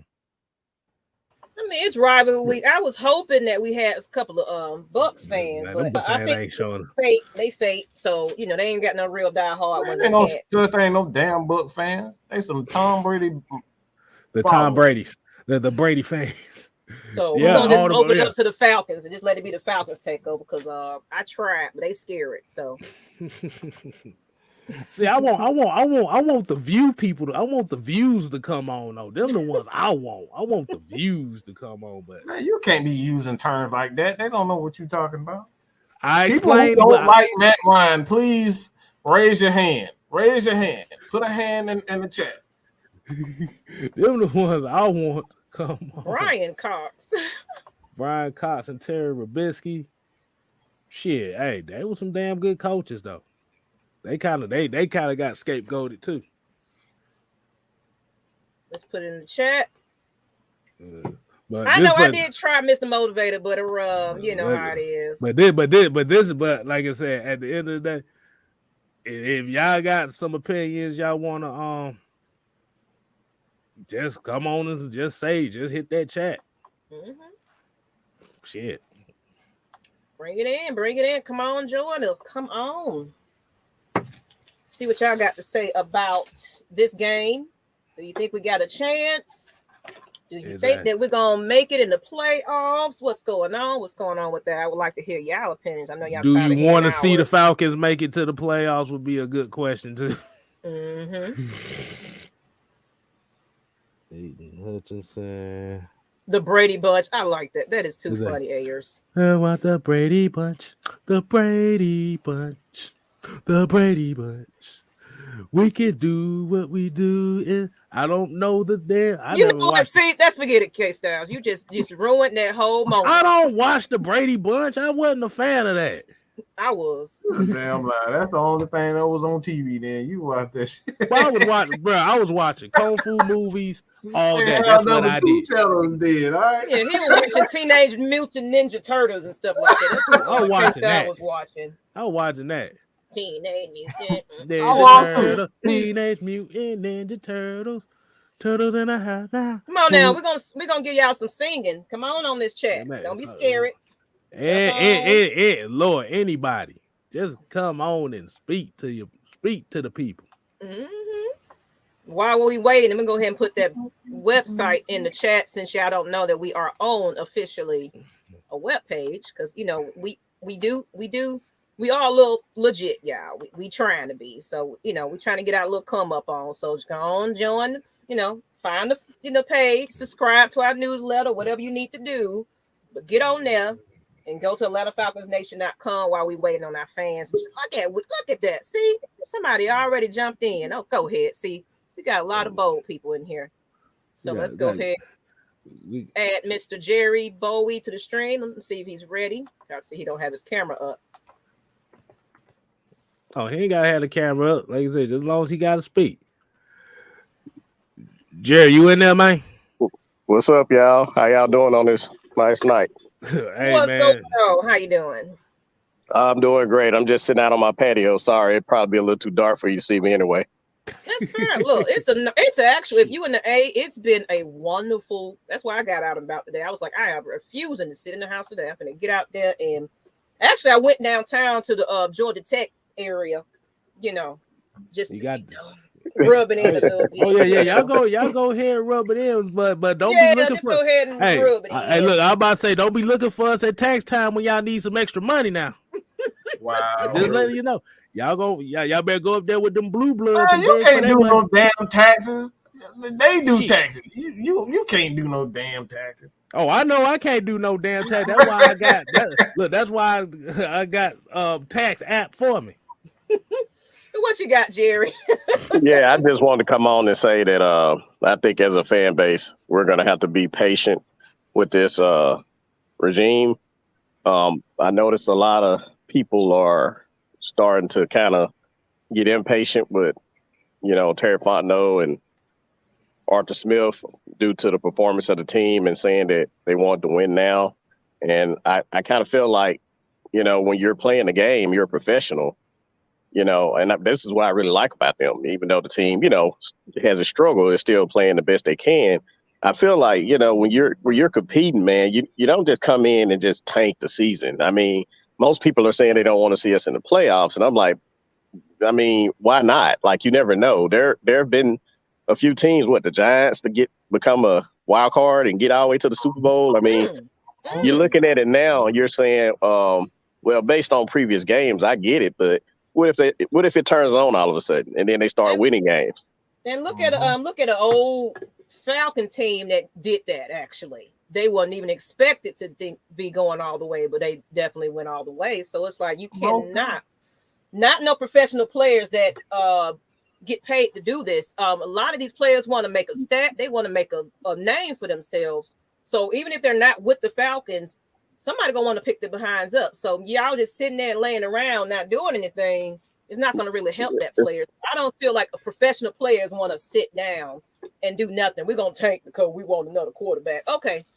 Yeah, exactly. That is not how it's going to work. And then, of course, if you're trying to establish a winning culture, I really don't see how that helps the cause. Like, continue losing games. And then if you come in and say you're going to get rid of the quarterback and rebuild, the fans will still be mad.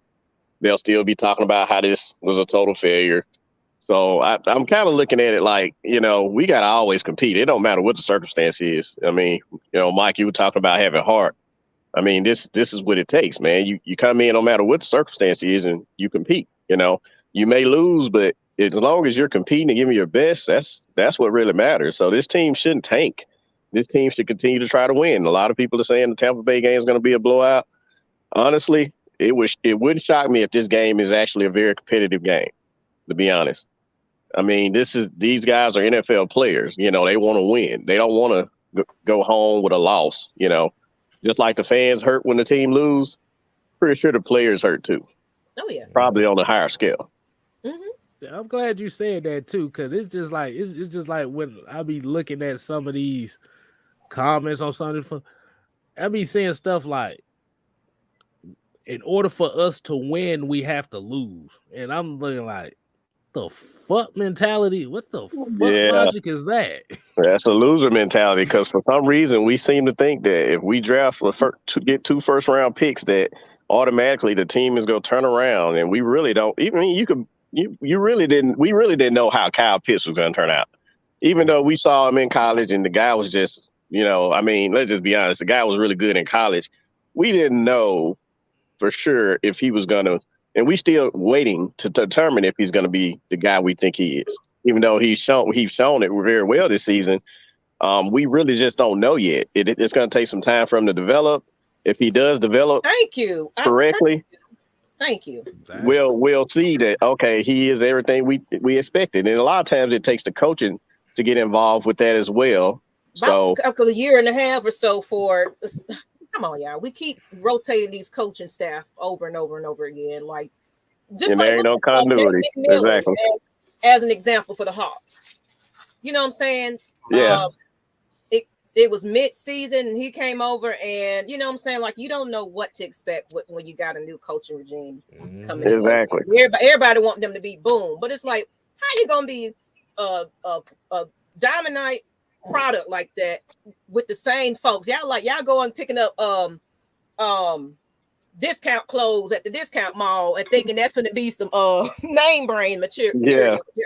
Y'all got I got this Dolce Gabbana. Like, that ain't Dolce Gabbana. That's Banana Republic. What the fuck? A Buick with trying to put a Mercedes-Benz emblem on it. Like, yeah, we're gonna make this work, y'all. You said try to go ahead and buy a Porsche and put some damn Toyota Camry tires on there. Try that for luck. That ain't gonna work. That ain't gonna work very well at all. No. But yeah, and then like a lot of people wanted to draft a quarterback because they wanted Matt Ryan gone. But man, if we'd have drafted a quarterback, I don't think we would have won a game. To be honest with you, because I mean like I say, the line is actually, the guys are getting better. They do have their moments, but when you have a veteran quarterback that's been through and have been through difficulties throughout his career, and then you bring in a young guy who's fresh, I mean, there are things that a veteran quarterback, his reaction is going to be probably a lot better. So some of the games that we were close, and we, like in the Miami game, or the Giants game, we played the Saints. I don't see a rookie quarterback making those plays to win those games because those guys have to still learn. They still have to get the experience in the game, not just in practice, but actually playing in the game when the pressure's on. So it would have been difficult if we'd have got, Justin Fields. And I like Justin Fields. I think he's a good quarterback. Honestly, I hated to see him go to the Bears because I knew what was going to happen. You go to a team that the coach and the staff is on in hot water. I mean, that kind of messes it up. You could even look at the draft day. He was not happy about that. Yeah, and that, like I say, that wasn't a good thing for him because, those guys may not be there next year. So his career, I mean, I'm pretty sure if they are not there next year and they get another coaching regime, maybe it'll be fine for them, depending on who they bring in, or maybe they get rid of him and bring in their own person. I mean, we've seen it done before where, Arizona Cardinals, Josh Rosen, so, it's not really a great thing when you see that. But, I kind of feel like at the point we're at now, it's probably better to just build, the team, get your trenches together, and then you get your quarterback. And that's what we need to do.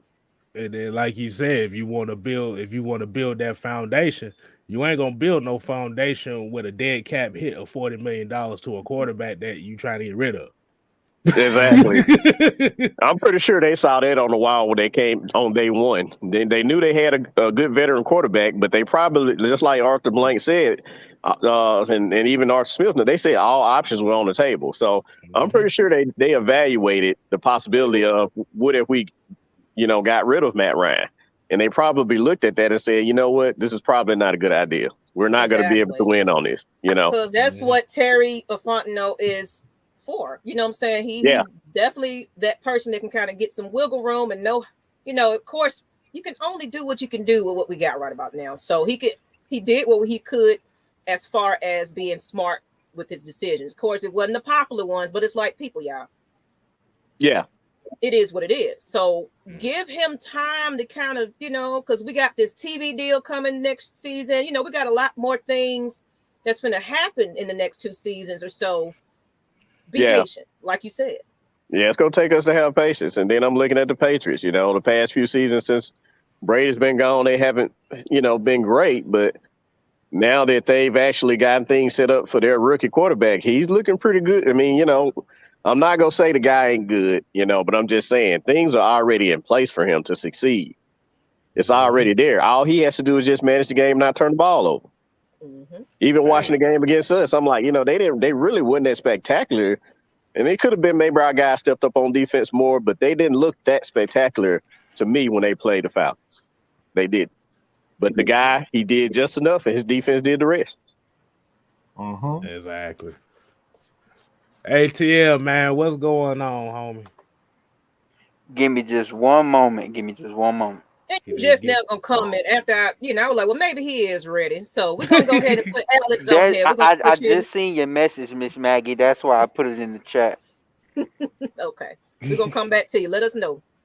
All right, so we're gonna go to Mr. Alex, and then see what he got to say. Of course, y'all can hang on if you want to. We ain't got a full house today, so go ahead, Alex. What's up? So I think our key to victory is just managing stopping the run with stopping the pass. I noticed that when we first played in week 2, and I know that Tom Brady's or Bruce Arians' offense has gotten more complex since when we last played, but in week 2, Brady would come in like heavy personnel, and so we would play base defense, which is that's what you're supposed to do. But DMPs would drop ends back into coverage, and they would be late to get to their landmarks. And normally, you want to like have their landmarks like already there, so like they do check downs, and maybe they make some mistakes, and then they get sick and tired of dumping it off, and we get stops, right? But our ends weren't going back or not farther enough, and then when we blitzed, it just left holes inside coverages. So it was too hard to stop them on defense because they kind of had an answer for everything. But the thing is, we've made some new roster additions. So we have Anthony Rush, we have Mike Pennell, who should be starting over Tyler Davidson and should really just be used for run Alex, why you always got to mention? You ain't got to always say name, okay? I honestly don't. Tyler Davidson, when I watch the games a lot, I notice he's been getting kind of pushed off the line. You just say it, okay? Just say it. He's at 96. He gets blown off the line. Okay. Like, I notice he gets blown off the line of scrimmage a lot. Number 96 shouldn't be starting, at least in this game. Thank you so much. Mike gonna have a mental. Don't you listen to that man? He gonna have a mental breakdown. Well, let me ask this question though. Does he start? I know the depth chart says that, but does he really start? Because they rotate those guys. It seems like they rotate them, so they don't really worry about the depth chart as much. But they do use Tyler Davidson a lot more than he should be playing. If I'm being honest with you, I mean they lowered his playing time, but they really should just kind of cut it, like really only get one snap a game. If I'm being honest with you, that is true. Yeah, but he's been inactive for a few of the games. Well, at least one of the game I thought I saw him on the inactive list. Maybe that's what they're gonna do. Yeah, he was inactive against the. He's just inconsistent. Like, I won't even call him bad. Like, he's just inconsistent. Like, he'll make a good play, and then the next play he'll get blown off the ball and be sent to the touchdown. And I don't understand. Like, we can't use that on our team. So, like, yeah. So Mike Pennell and Anthony Rush should be starting over them, or over it. And the next step from there is to get our secondary involved in the run game, which means we still should be playing 2 high coverages. And I know people are like, well, why are you playing 2 high coverages if you want to stop the run? You want to play 2 high coverages. So first of all, you disguise what you're running in terms of coverages. And so you can blitz your, or you can have your safeties and run fits from far away. So they won't account for that or think of that. Or like, they won't like try to scheme up something to get like the safeties involved. And then I think the Bucks also do use a lot of motion, so sliding with motion, making sure we don't get really out-gapped in that way, and being aware of our matchups is something that should also be stressed in that film room. And honestly, I think that we should just stay away from man coverage in this game. I really do. Like we're a team that kind of just we play everything, but we're not really good at everything. We're decent. We're not good at everything. So I think we should just stay away from man coverage, because if we get towards this game, zone, you do not play all zone with Tom Brady. Don't play all zone. Like, do split zones where maybe you have man coverage on one side, zone on the other side. Maybe you do man, or at least if you're gonna do man, do too high, because you can't do a lot of cloud coverages. Cloud coverage is basically where he switched the responsibility. Sometimes the responsibility for the cover 2 is the corner, the slot corner. So those slot corner, the slot, the middle line, the outside linebacker, the slot corner, and the outside corner kind of rotates. This is how he's always done it. Like, you from game to game, you never know who's going to be that guy who's going to be covering the flat. So that's why it's so difficult to kind of throw deep balls against the Falcons, because what he does is he changes responsibilities with his linebackers. So sometimes the linebackers will come in the A gaps, and the slot corner will cover the flat, and you got the safeties back. And he just does a lot of things with the slot corner and the outside linebackers. So Dean Pease is just he's a madman. You just never know what you're gonna get with that dude. And he has improved our defensive rate rankings to, like, we're not close to middle of the pack, which is really a huge improvement from what we were last year. Oh, he did what, Alex? Say it again. He improved our defense from last to near middle of the pack, which is a really big jump. Really? I thought he sucked though. Even when our defense didn't look like middle of the pack, I still thought it was better than last year, because last year we couldn't stop nothing. Mm-hmm. We kept running that zone, and it was the same thing, and teams were constantly converting whenever they need 20 yards or more to get the first down. I mean, this defense was better either way than last season. You know, just looking at it. And Dean Pease explained in his press conference, he was basically saying that, you know, the key to it is everybody doing their job. It's not always about the flashy getting all the sacks and stuff like that. The secondary, making sure nobody gets beat them deep, and keys, you know, just trying to keep them from score points mainly. You know, stuff like that has been the key to this defense. You know, their teams will probably get yards on them, but when it really counts, you know, that's what, you know, you're a clutch defense. You know, you make the plays when it really matters. Mm-hmm. But believe it or not, I'm not entirely so worried about the defense. I'm honestly a little bit frightened by the offense. Like because it's not even really the passing game, it's the run game. We're facing up against Vita Vea, and like that's kind of really that's my main problem. That like man Vita swallow a Vea hot is dog wrong. He going on IR. I ain't worried about no Vita Vea, man. he is literally two dudes in one body. I don't really know how.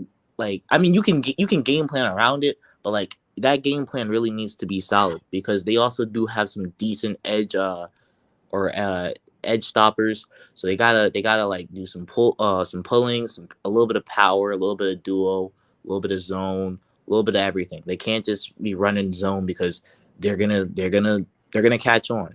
But they also do run a little bit more cover 3 and single high coverages than some other teams do, which is what the Falcons feast on. So What? I love that. Like, excuse me. Maybe I don't know what the hell I'm talking about. What's so special about Vita Vea? Okay, just please tell me. Their ass has been getting gapped. They've been getting destroyed. Did y'all not see Indianapolis? Did y'all not see all these games? Like, what's so special about him? He's just fat. And he stopped the run.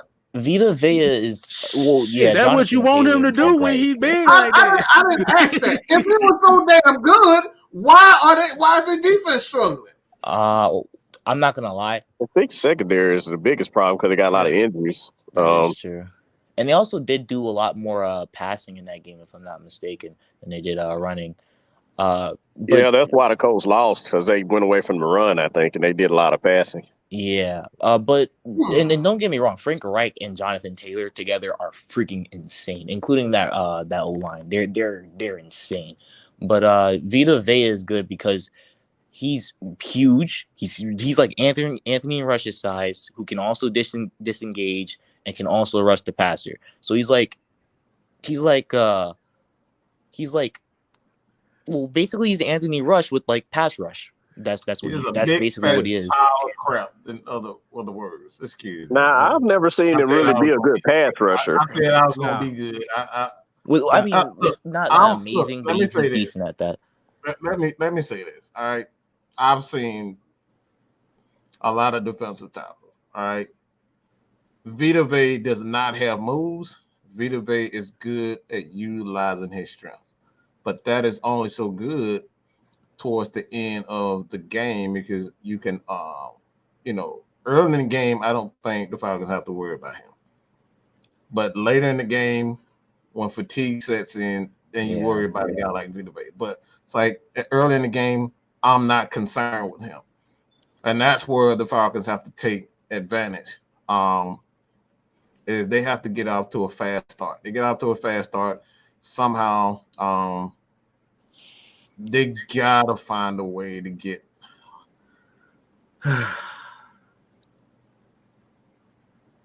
Excuse me, just a moment of silence. Just they gotta find a way to get Mike Davis in this game. That's just we cannot allow this dude to not do anything.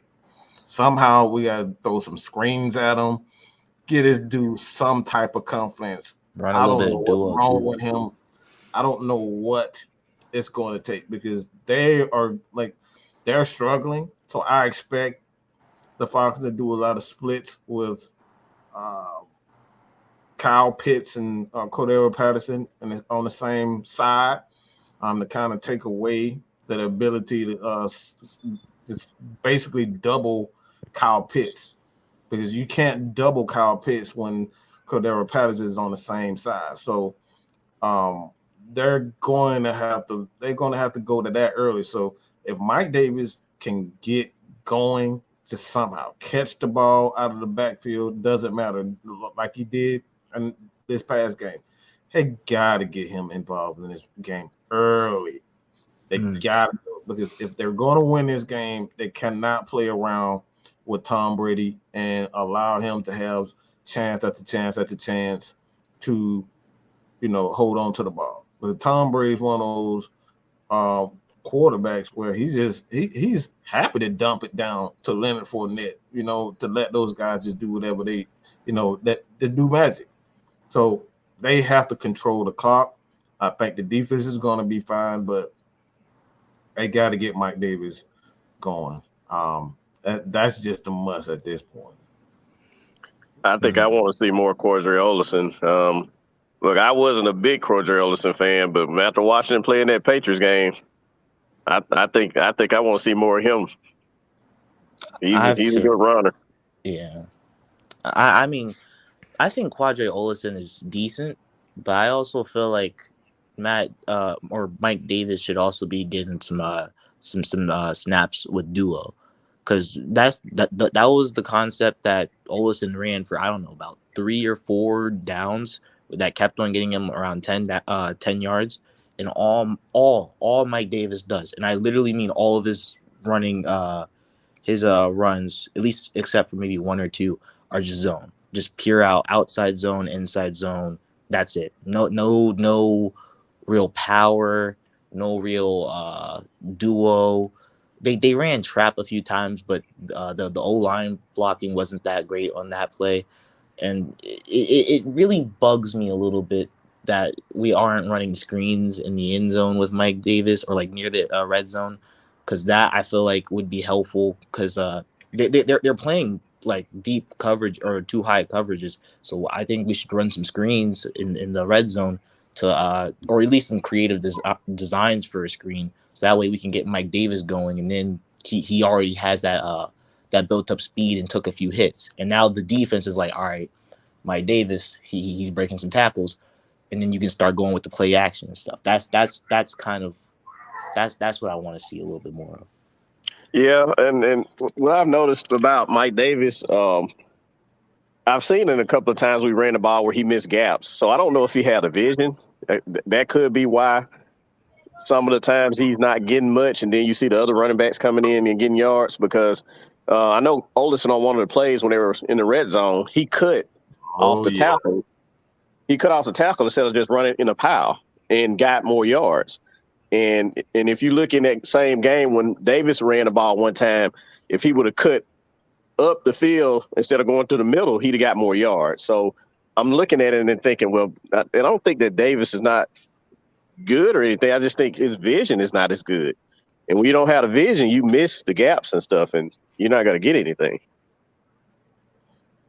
Oh, I see that too, but I also feel like his vision gives him an extra 2 yards and the O-line really doesn't help him out at all. So I feel like Mike Davis isn't the entire problem, but I do see what you're talking about.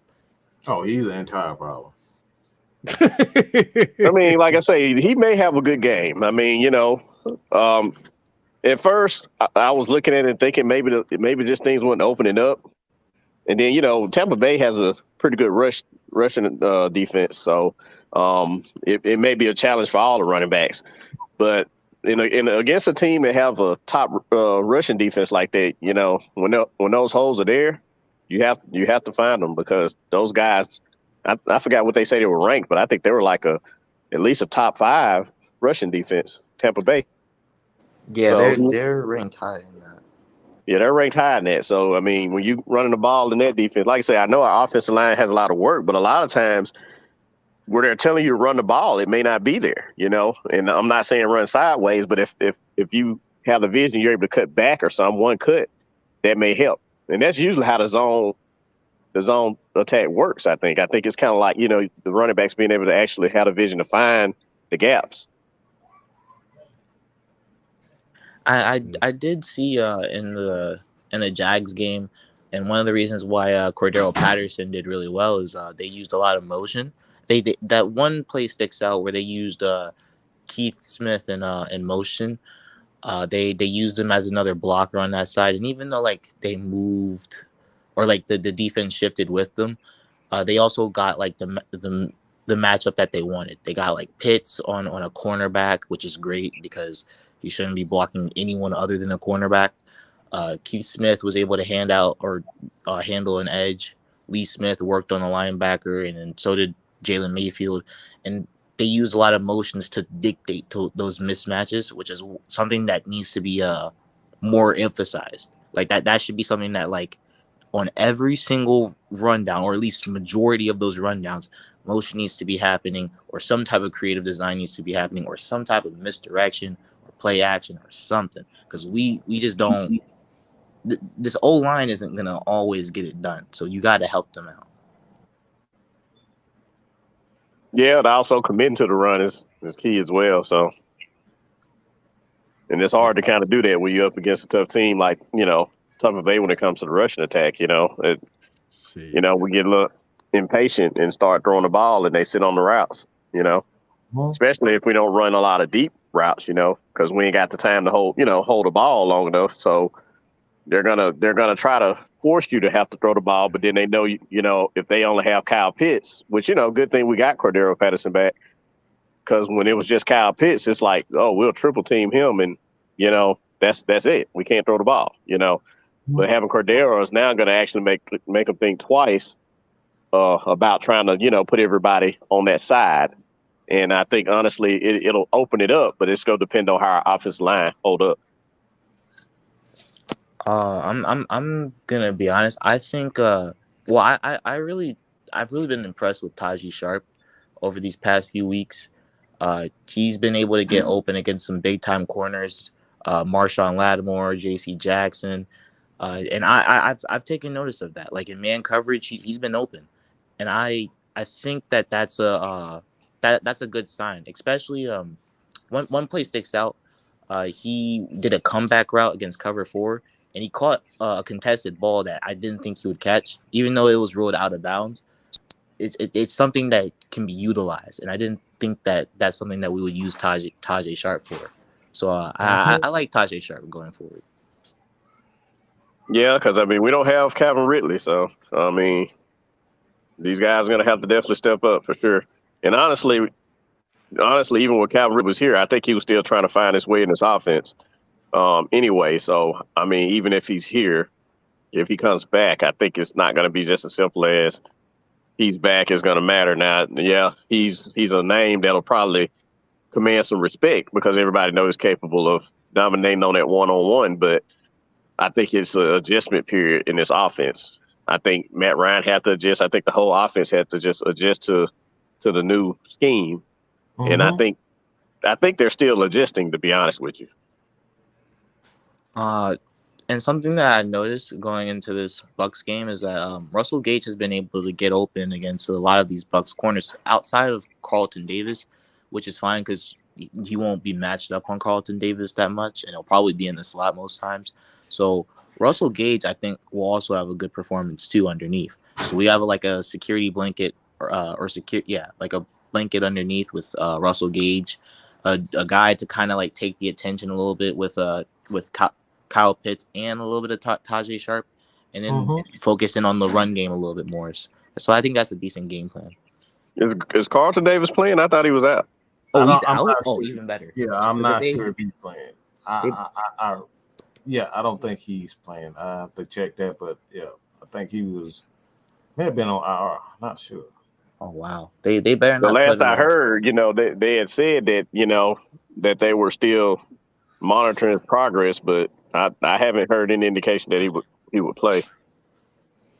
They shouldn't put Murphy Bunting on Russell Gage because Russell Gage was tearing him up last year.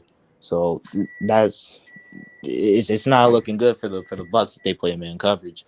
So I like this.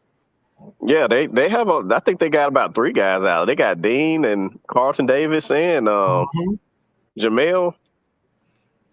Yeah, and Jamel Dean is out too. Oh, yeah, Jamel Dean.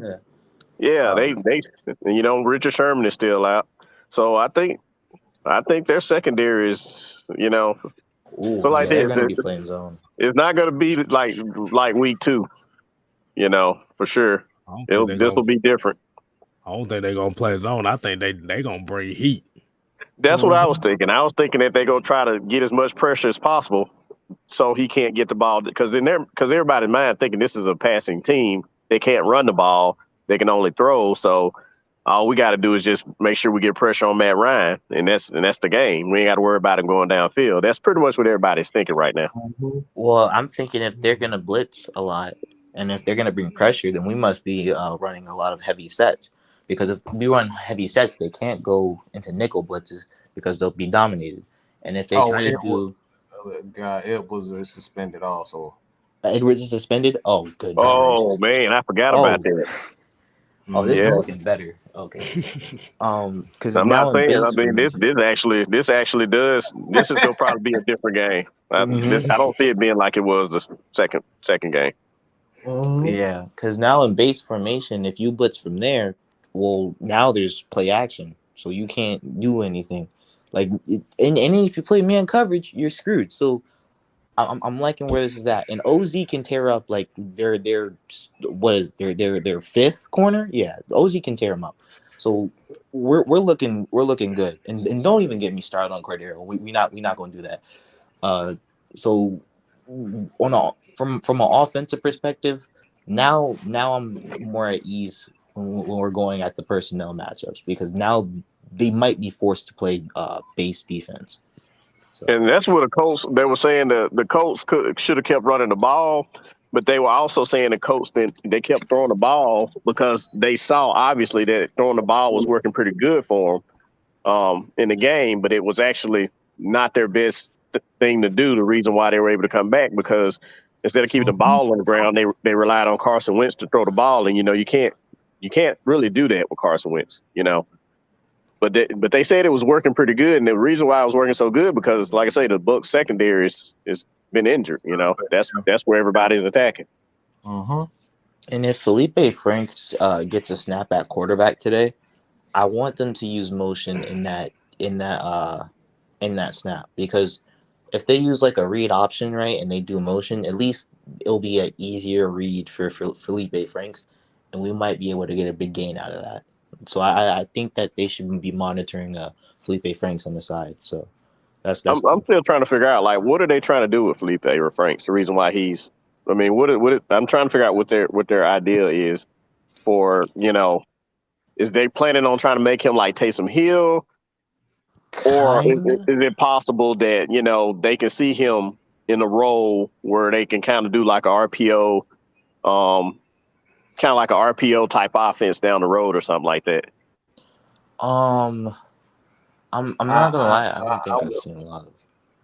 Oh yeah, you go, Mike. I think it just at this point they need guys that just gonna be able to like fill roles, and not like I think they're just experimenting with him.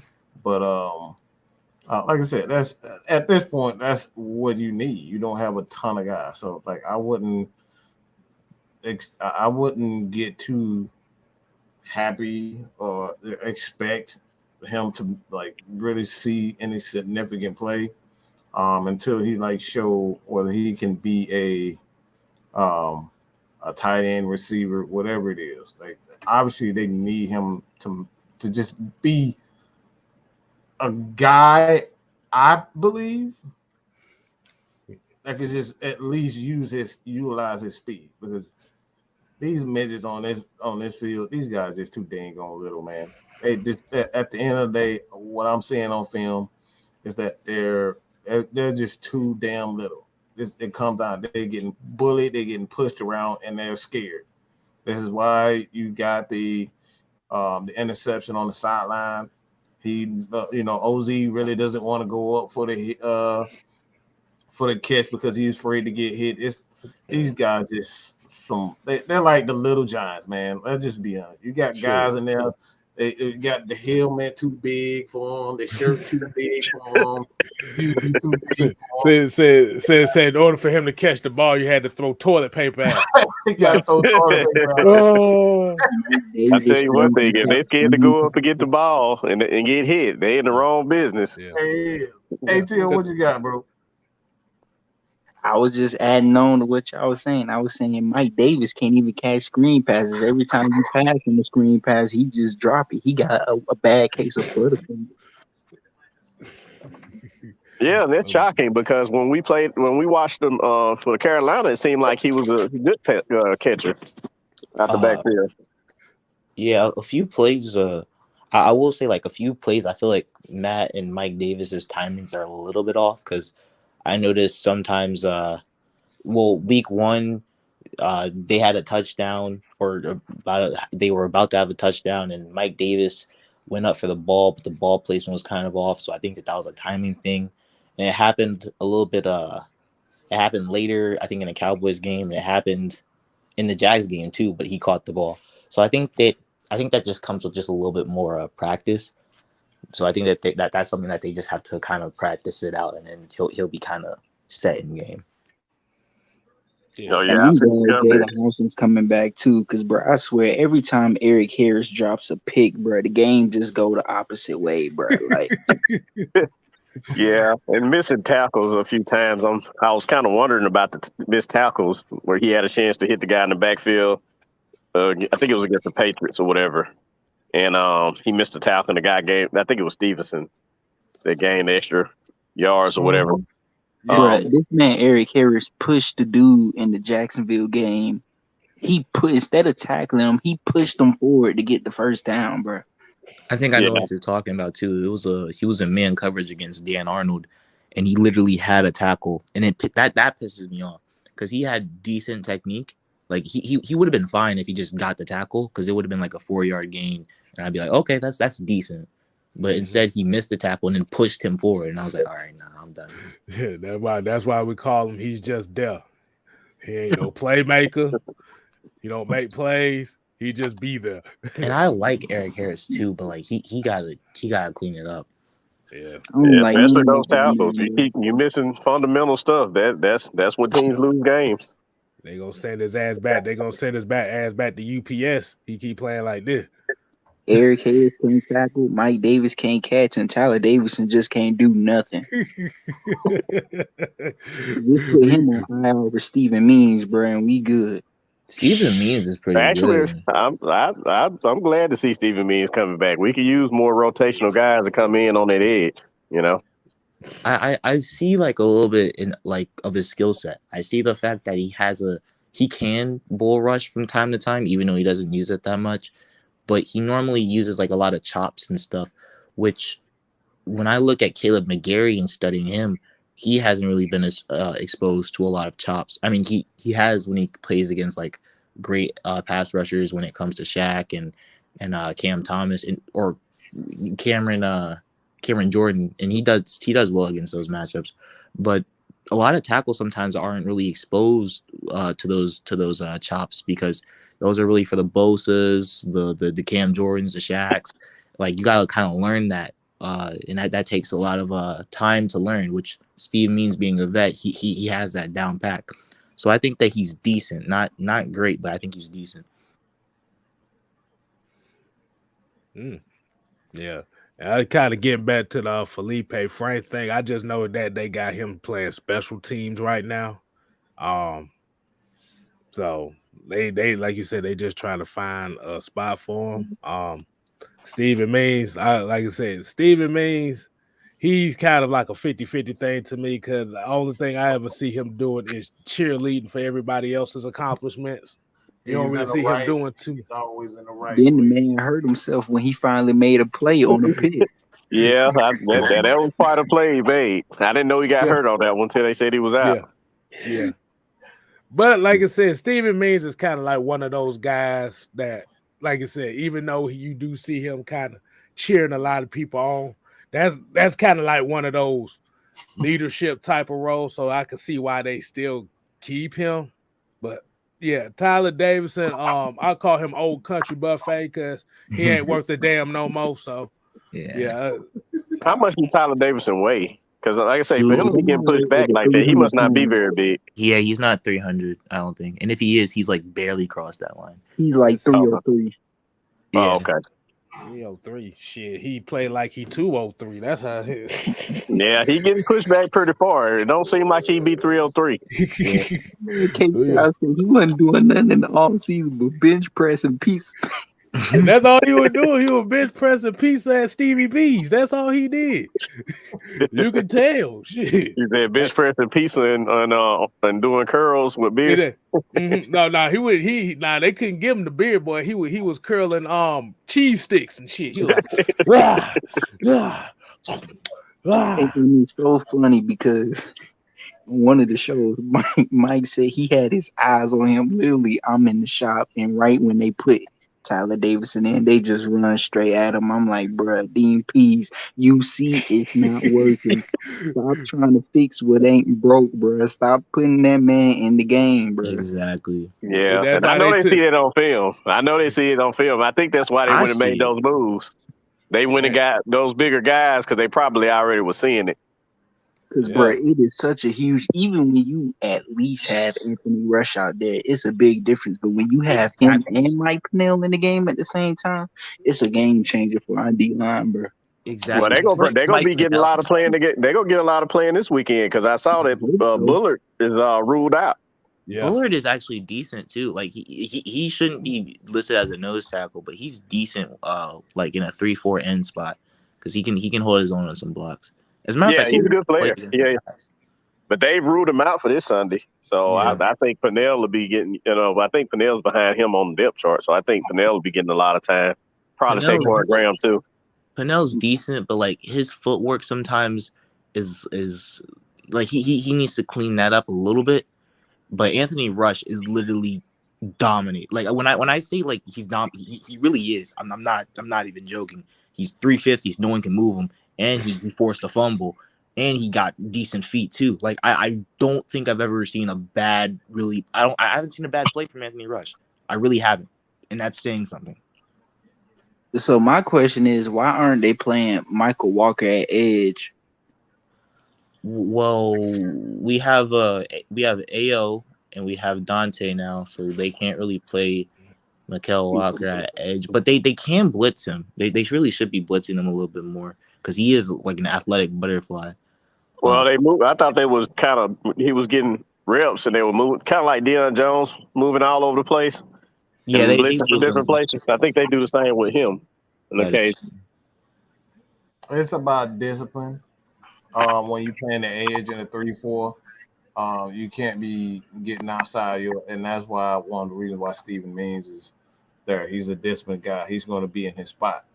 And I've seen this past game that Mike kind of like he's not always in his spot. He misses tackles and then he takes bad angles. So it's about discipline when you're playing in 3-4, like especially outside linebackers. Again, but the alignment, the middle linebackers are here and outside. Once you get past that guy, you got all daylight for the most part. So it's like.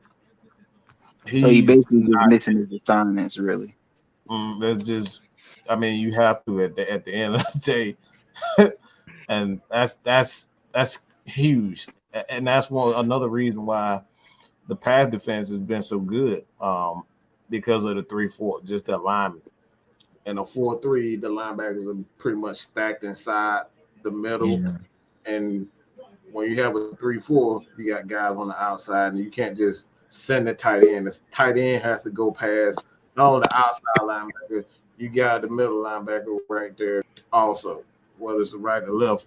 And it kind of, puts another body in the middle where they have to navigate, and it slows down the offense a bit, the receivers a bit, and they can't get those free releases in a 3-4. So that's why me personally, I like a 3-4 because it does, like, you can't get those free releases to just like navigate the middle of the field. And like that's one of the main reasons why Dan Quinn defense was so easy, because those free releases in the middle of the field with the cover 3 on top of guys like Devondre Campbell not being very good in cover. So it was just a bad mix. And on top of it, you had you didn't have Earl Thomas back there, so and that's necessary to play cover 3. So. And you gotta have a good pass rush as well. I mean, they were rushing 5, and it still didn't get home. So yeah, it was horrible. You had the wrong 5 out there. That's what happened. Yeah. That's why I said you can't be putting outside linebackers and defensive ends thinking that you finna goddamn get some 10, 12 sack. Ooh. Damn guys. Yeah. This $2. I like this question. $2. We got Brian Cruz with the $1.99. He said, "Yo, Mike, who do you think we re-signing next year?"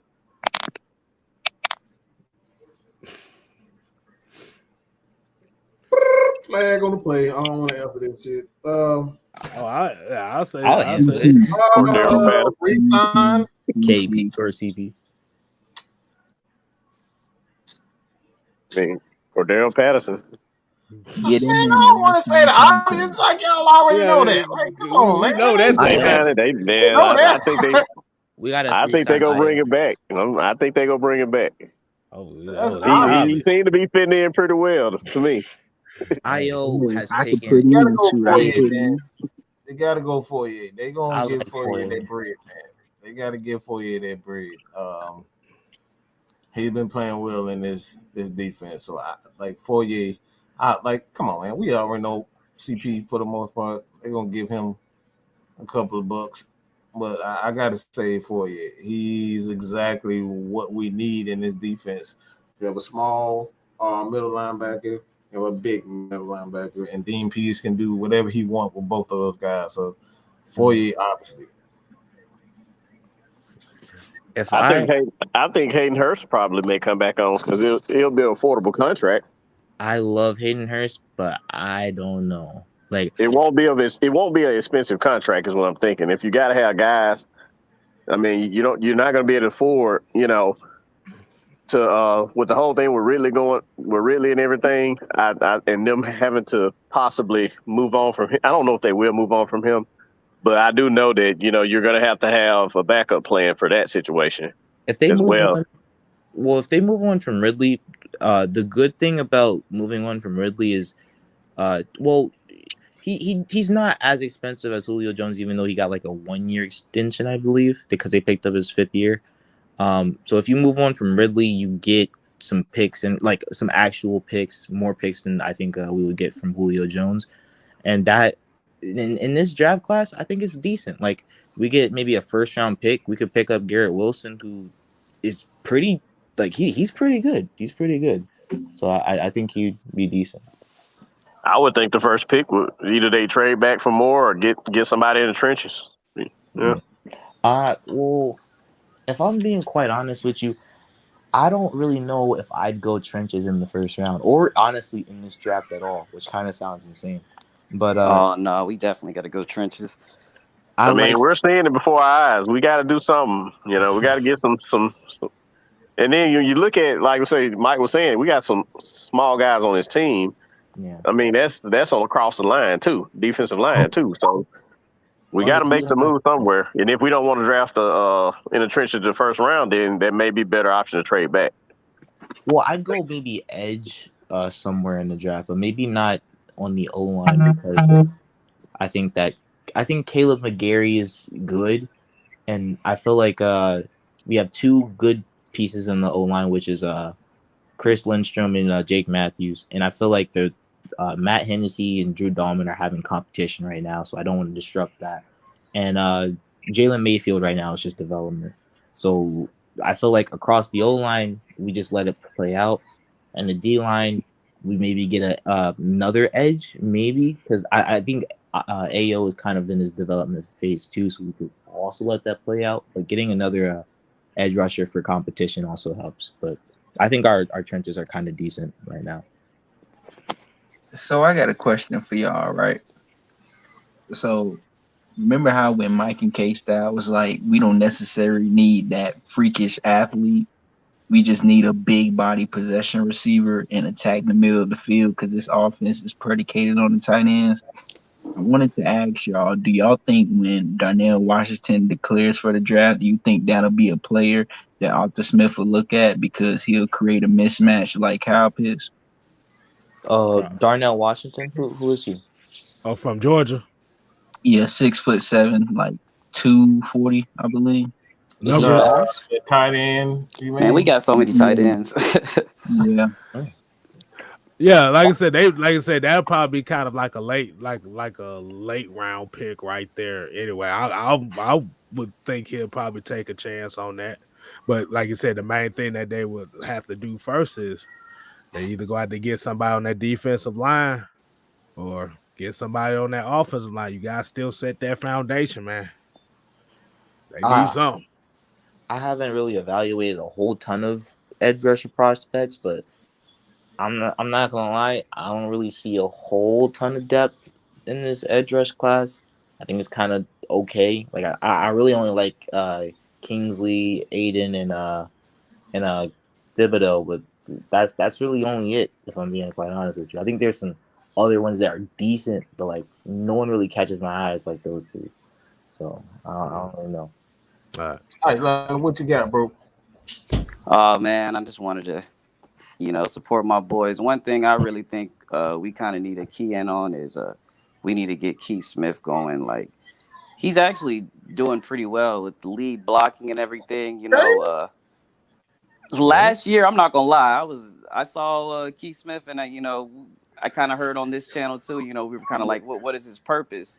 But I feel like in this offense, he's kind of showing that he has something to bring. And with our O line not being the best in the league, I really think we kind of could use him to get to that second level. Especially when we're having trouble with running backs and vision. I just really think we kind of need to get him involved a little bit more because there's been a lot of times where it's been like short yardage and we come out kind of like in a wing single tight and we don't really have a fullback and it gets blown up. I just don't think we have that type of line to really get that push, so I really think he could be a key factor, believe it or not. Fullback's getting some love outside Oh of me. man, I love that we got a fullback, man. That's why I've always had a lot of hope in him, just because there's a lot of teams that don't have fullbacks, but he's really earned it. Like I've even seen the announcers kind of say, like, look how in sync him and Cordell are, as far as because what I've kind of noticed is we've been doing a little bit of counter plays and everything, which I think would kind of help us out a lot too. Like I know the Bucks may have Vita Vea and everything, but we can really kind of use that against them. So I feel like more than anything, this is going to be like a game where Arthur Smith can really put a feather in his cap going up against a defensive line like this. Him being an offensive lineman, this is the type of game where I feel like he could really make a game plan to kind of take advantage of them, which, I would love. Everybody just loves the Buccaneers magically. You know how it goes, man. So I would love to see that. Of course they love them. They're 12-point favorites over us right now. Yeah, anybody's gonna be a favorite against the Falcons. The way they treat us, man. But I really think this team, believe it or not, man, because one thing that really stood out to me is that we're 5-2 in close games. So I really feel like if we can keep this game close, if we can keep it, 3rd and 4th. I love my Falcons, but when it gets to 3rd and 7, 3rd and 8, like I in the back of my head, I kind of know what's gonna happen. They're gonna just kind of send the house at us and kind of sit on the stick. So if we can stay ahead of schedule and really run the ball, make those linebackers come up, I think we can actually have a pretty good, decent amount of success against this team, honestly. Hey, like that. I like that take right there. I love old school football, so I love everything you just said, especially with the fullback. I think that's one position in the NFL that a lot of teams are just they don't think about because they want it's all spread this, spread that. So yeah, I feel like it's one of those things where everybody's just, at least last year, a little bit early in the beginning of this year, everybody wants to be the Chiefs. Everybody wants a mobile quarterback with a big arm, and everybody says the league is progressing, but when it gets to playoff time, the teams that excel are the teams that can run the ball and play action. And I really feel like Matt Ryan's one of the best at doing that. So if we get him running the ball, if we get a run game going. I kind of don't like how much we run the ball with Cordell Patterson.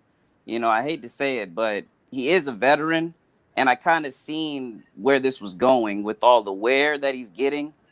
you know, but you kind of have to do what you got to do when Mike Davis, you know, is tiptoeing around. But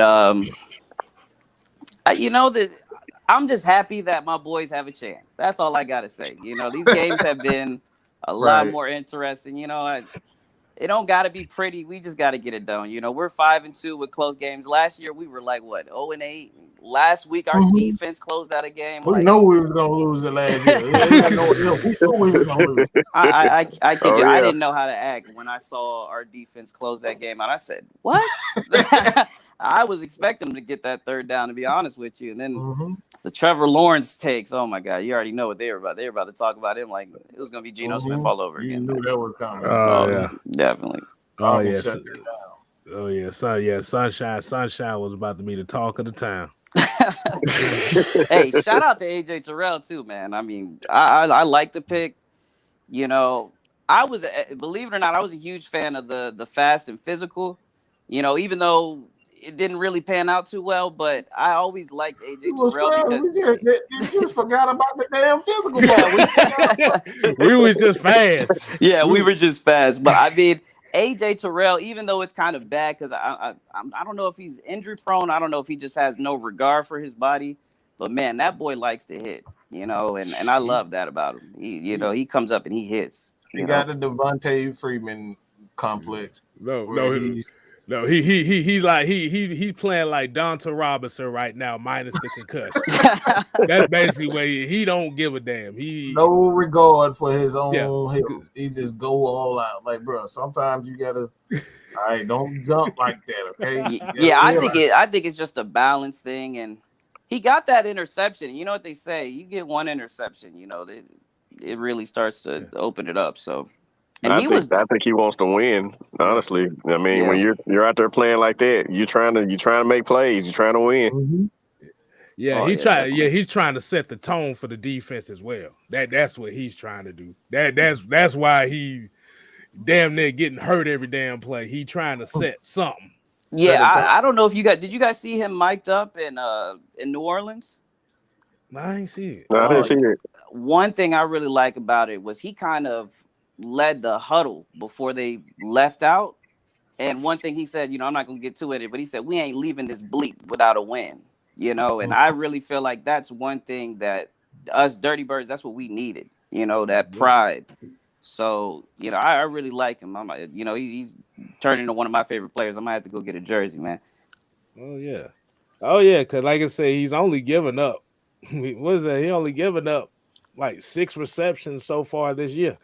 Yeah, but I don't know if that's just because they targeting Fabian. You know, I think they're scared to throw to his side. To be honest, the only one that actually threw to his side, I think, was they throw to his side every so often, but when Mac Jones tried it one time, he made the biggest mistake because most of the veterans hadn't been throwing to his side. Yeah, they know how good he is. Right. Yeah, I love it, man. I'm all for it. Exactly. Well. I see one guy. Hold on. Here you go, Mike. I think this is the one we was looking for. Here you go, Mike. Just look at the name itself. John Julio. Yeah, damn F for that name. If y'all think that can still play for the Falcons, I've never seen more loser mentality in the Falcons. Well, homeboy, I'm about to say, homeboy, you got a good chance to speak it. Well, my question is, who do you want as quarterback? Like, who did you want? Did you want to draft a quarterback this year? Who did you want as the quarterback? As long as he got legs and they go real fast. That's all he cares about. I mean, you look at Justin Fields, you look at a lot of those rookie quarterbacks. I would say they have better receiving cores and maybe even better offensive lines, and they're not in the position we're in. You know, I think all of them put together only have like 2 or 3 wins for the whole season. So, you know, a lot of people, they just want to see a quarterback go fast. You know how that is. Yeah, and I mean, you know, the Chicago Bears have a pretty good defense. I don't know about their offensive line. I think their offensive line is struggling, but I mean, that's proof, right? If you bring Justin Fields here with our offensive line, just like their offensive line, that don't automatically means that that's a win. I mean, you need that veteran knowledge to be able to overcome that difficulty of of the offensive line collapsing or blitzes coming at you and being able to check down, make the right reads and things of that nature. So, Justin Fields. I'm sorry. Justin Fields need to learn how to go through his progressions. He has been terrible at it for years. Okay, it's not about his arm strength. It's not about his accuracy. He is slow. All right, this is why he get the moniker of being I guess an idiot, but he's slow through his progressions. Not that he's stupid. He's slow in his progressions, and when he is not confident, he tends to, all right, I gotta run. And he's not. He's more like a Cam Newton. He got straight line speed, but when you get him going sideways, he's not as dangerous as a runner. And like that's the dip. Like that's how Pat Mahomes is. He's not very nifty, but when you get him going straight line, and you kind of corral him, that's when Fields gets real discombobulated. So, like again, I've said this time and time again. I'm a Georgia fan. I've seen this dude for years. Okay, I know what Justin Fields is, and he's never learned how to go through his progressions, and that's why I say it was the worst thing he could have done was go to Ohio State. He should have stayed at Georgia, be patient, and learn how to read a defense. Learn how to read a defense, okay? Learn how to read a defense. He's never learned how to read a defense, and I've said it plenty of times. The worst thing that ever happened to the NFL for quarterbacks is that RPO because it dumbs down the game. It gets you looking at the defensive end. It gets you looking at the linebackers. It gets you looking at things that really does it in its entirety. It changes in the NFL. You might be looking at be looking at the linebacker, but the linebacker, as soon as you hike the ball, the linebacker becomes the weak side linebacker. The strong side linebacker becomes the street. Those are the different things in NFL. You're not prepared for those types of things until you play teams like Georgia, like Alabama. You don't see those teams in the NFL. So that's why I say the worst thing that happened to him was going to Ohio State. Go to a team that has a pro-style offense. That's what I always suggest. Anybody coming out of high school, you got kids that's in high school, go to a college that runs a pro-style offense. Yeah. Does that still exist? I mean, seem like most of them is pretty much going to be the shotgun or maybe an option or something. Not necessarily. Yeah. Hey, I'm about to say, Don Julio, the link has been in the stream for the last 10 minutes. There's about 18 links that you can hit. About 18. Come on in chat, man. He needs to come on in here, man. Yeah. Hey, it's about 18 links in there. You gotta pick one. Cause I gotta hear this. I guess we have a loser mentality because, like from his standpoint, we have a loser mentality. I'll pin it. It's pinned up on Mike Sports, wherever you are. It's right there. No, we have a loser mentality, but they want us to tank. How's that work for the Dolphins? They've been taking since I was in high school. Like they got all the first draft picks in the world. See, but they actually thought they were going to be competitive this year, and I'll give them some credit for winning some games, but it don't look like they're going to make the playoffs. Not at all. Come on, dog. See, the problem is everybody got the solution, but doesn't take in all the consequences that come with it. It sounds good, but then you also have to think about the consequences of what if it doesn't work out. And that's a big consequence right there. Because definitely. I mean, I'll be honest. I was pretty young when we got Vic. I was like, we ain't got a mobile quarterback no more. But the way I am as a fan, it don't matter who we got back there. I'm gonna find a way to build him up. I'm gonna want us to build around him. It's It's the mind state thing. Like I said, I'm building a foundation, and you can't build a foundation when you owe somebody so much money that's gonna go against your cap. Yeah. So that man must We got definitely be authorized losing. or something, because this man still ain't pressed that damn button yet. Like I said, it was 18 links. It was 18 of them. He saw the links. 4. We got 1, 2, 3 of them on AFN. They got 1 on Matt My Sports. What are you waiting? They both pinned. They right on that. Shit. Go. I'm about to say go up the last like couple minutes. There's about 6 more. There's about 12 more. I bet you he's one of those people who thought we should have picked up Cam Newton. That one still has me dying to this day. That man had a passer rating of 6 last week. Wow, was it that low? Yeah, and the crazy it was. It was, bro. Yeah, I mean, you look at the Cowboy game. I think Matt Ryan, his was like a 13. Like he topped that. He went even better. He went and got a 6. So it's like I just heard he got benched. I heard he got benched because he wasn't playing well, but I didn't know he was playing that bad. Oh yeah, it was. See, the thing with the Cam Newton thing was they automatically thought, okay, Cam Newton is back. He's a godsend. We're going to the playoffs, not knowing that this guy hasn't played in this system. He's got to get acclimated into it. So you just threw him right in there. And That's what you talk about with the continuity. It don't work like that. And you talking about a team that's in trouble. They in trouble. I mean, they still trying to figure out what they're gonna do about the quarterback situation.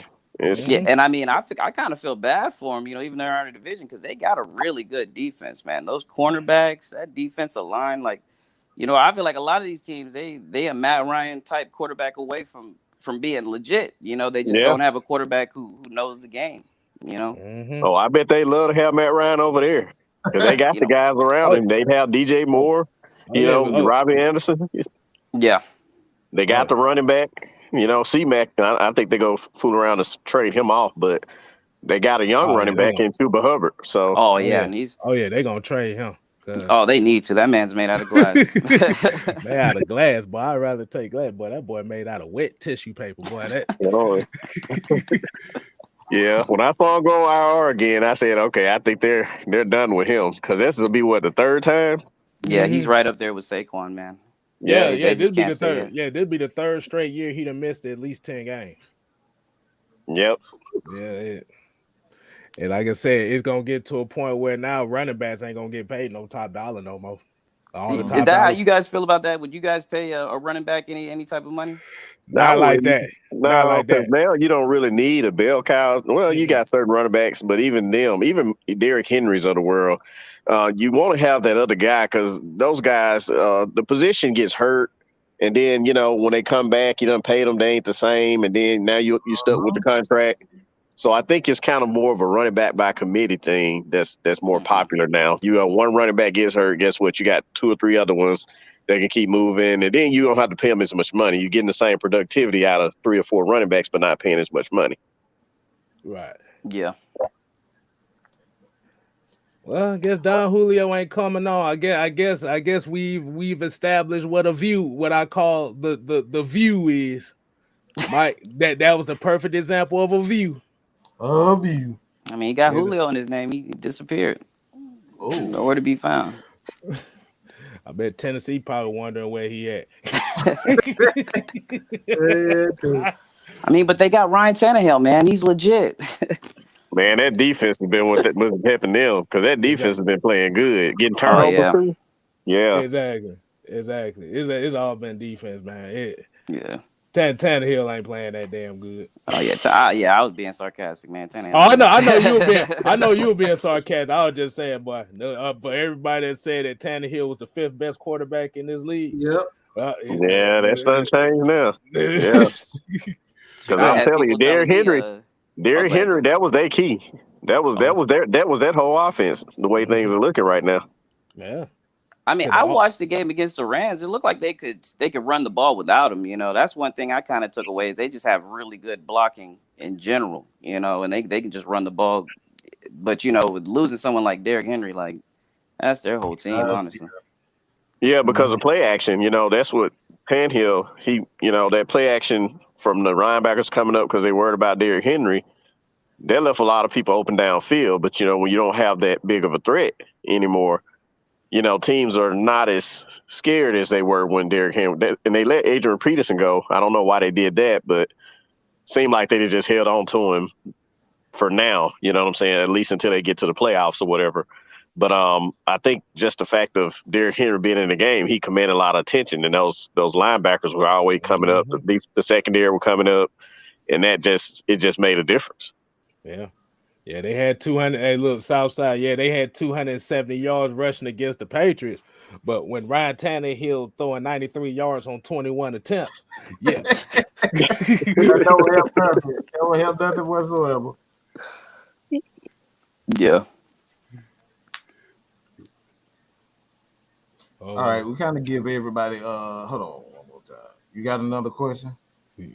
Man, stop, bro. It's right there in your damn face. He said, I just created my account. Uh-oh. I'm about to say, boy, he said you just created your account, but you've been talking for the It's last right 30 there. minutes. It's literally right there on top of it. It's pinned to both channels. So stop. Stop it, bro.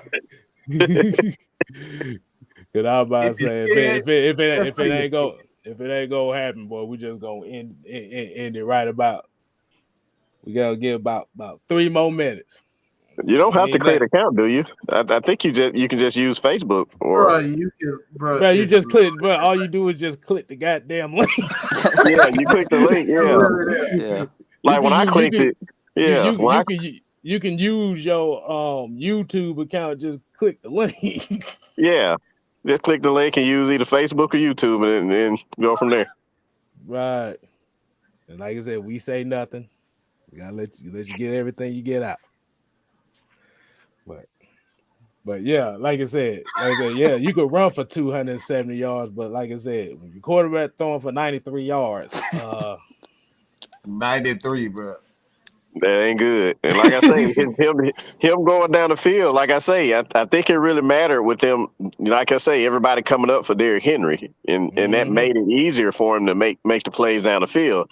But when now you got contested, catches and stuff like that, that makes a big difference. Right. Because if you look at this year, like I said, even though they are 8-4, it's not because of him. Because he ain't showed the efficiency he had last year. He threw 33 touchdowns and 7 interceptions last year. The boy got 14 touchdowns and 13 interceptions right now. Yep. And they showed one play where before Derrick Henry got hurt, where they were finna get ready to run it, and then Derrick Henry threw the ball over everybody because everybody came up real quick or whatever. It was like I don't know if you want to call it a trick play, but it's just them using the fact that Derrick Henry commands so much attention. That's what he's had all year long, last season and this season. He's always had that threat of Derrick Henry, and teams are game planning for him running the ball. This guy's stiff arming linebackers to the ground. Yeah. So they know they need to get more hats around the ball. So the more hats around the ball, the more likely you are to bring him down. So when everybody comes up, when they see him with the ball, that makes the play action a lot better for him to get somebody open downfield. But they don't have that same threat with the guys they got. Even though they're getting yards, they're not fearing those guys as much. And that's probably why they're getting more yards, because now defense think, oh, well, we ain't got to worry about Derrick Henry. We can kind of they probably, easy. But they probably play prevent defense on their ass. That's probably play prevent they probably doing it. You're like, okay, we've been play prevent defense on them. They can get all the rest yards. We ain't gonna let Ryan Tannehill beat us. Exactly. He damn sure didn't. Hold on. Let me look at this. Let me look at these numbers again. The last 2 games. There you go. He done changed the name. They call him Yeezy. All right.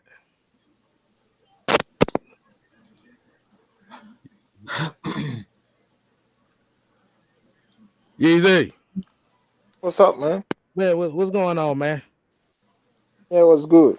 Hey, what you got for us? So, I want my team to win, man. That's all. I want this team to win a championship before Matt Ryan go. I got a That's all I question. want, man. I got a question. Have you called in this show before? No, I never called on the show before, but I'll be in the comment. Really? This sounds like the same accent we heard last time he called in. No, I never called from the show. You sure about that? You Yeah, sound man. very Mike, familiar right now, Mike, bro. Mike. But I be following Mike for. How you know my name and you ain't called him before? I be following you for like 4 years, man. Mike. Yeah. You know what's strange? I Yeah, what's actually strange, man? blocked you, so I know you're not telling the truth. Yeah. But what you got? Yeah, What you got? What you got on? But like I said, hey, look. He don't know I unblocked him. I literally unblocked him yesterday. No.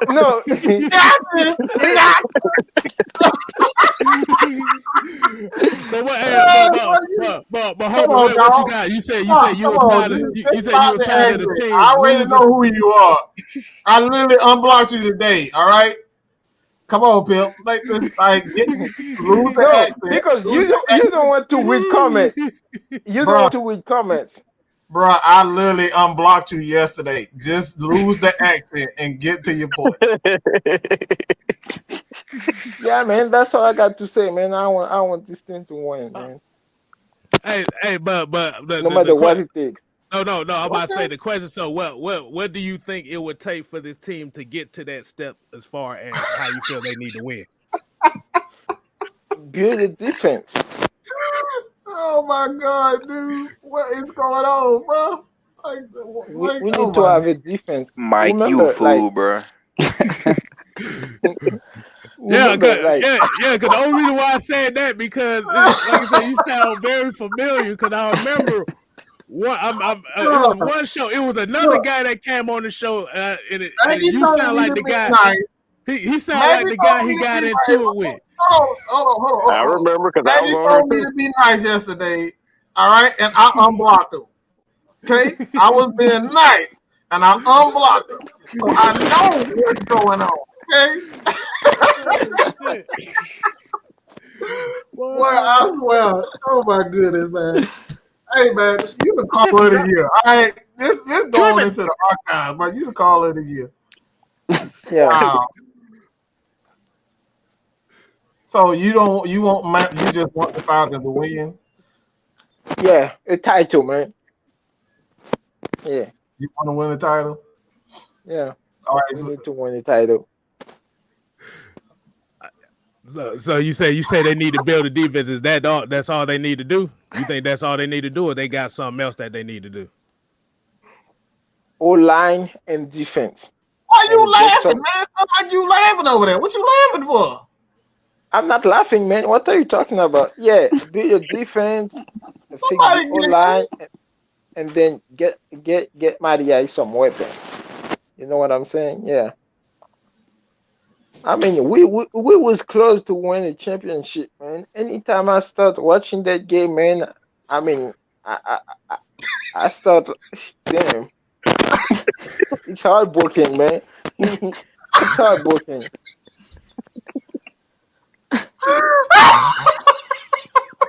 Did you say Matty Ice? Yeah, Matty Ice, man. You said you don't like Matty Ice? Oh my God, boy. What the fuck is going on? No, he said we got to get Matty Ice some weapons. Oh, the main you gotta get some weapons. turn his Okay, I'm camera sorry.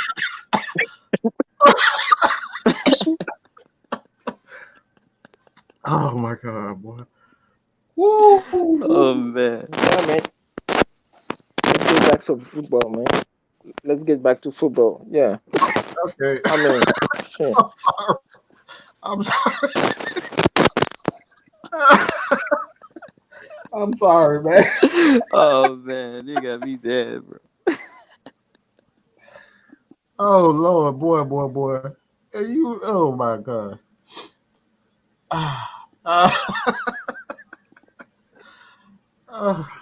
That's all you got, man. Yeah, man. That's all. That's all I got, man. I'm desperate for this team to win the title, man. So desperate. So no new quarterback. You don't need a new quarterback. No, I don't need that, man.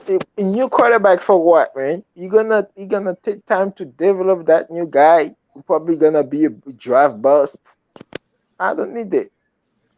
No, what about Cavalry then? Just release Calvin Ridley. Trade him to another team, man. Release him. Okay, yeah. Like I said, the only reason we ever asked the question because I know when we kind of hear people talking about we want to win. What it is that some people don't really give a game plan on how you build the team on how you want them to win. They just say one thing but don't explain it. So that's why we kind of asked the question like that. So it wasn't okay. That's all that was, homie. Yeah, like I said, I'm good, but I feel like a bunch of people in this town, like they want flashy players. You know, they spoil with like the Julio Jones, the Deion Sanders, Andrew Rising. Yeah, they just want flashy players, man. That's all they care for. I don't think they want to win. You know what I mean? So you're saying you basically just want some guys that are tough, that's going, like you said, by wins by any means necessary. Yeah, like the Ray Larry's, like Chicago Bears, 85 Bears, like those guys. Okay. Yeah.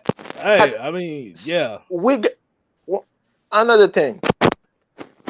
Too many nice guys on this team. Look at Sean Payton. Sean Payton can talk shit to anybody in this league. I want a head coach like this. I want a head coach like Sean Payton. I want my team to be jackass like Sean Payton. Hey, Arthur Smith don't be taking nothing. That man do not watch football. That man barely like talking to D-Led. Oh man, he boy, that's gonna. Hey, look, that's gonna be the next celebrity damn charity boxing fight right there. D-Led versus Arthur Smith. Oh man, he's always calling D-Led, ain't he? Yeah.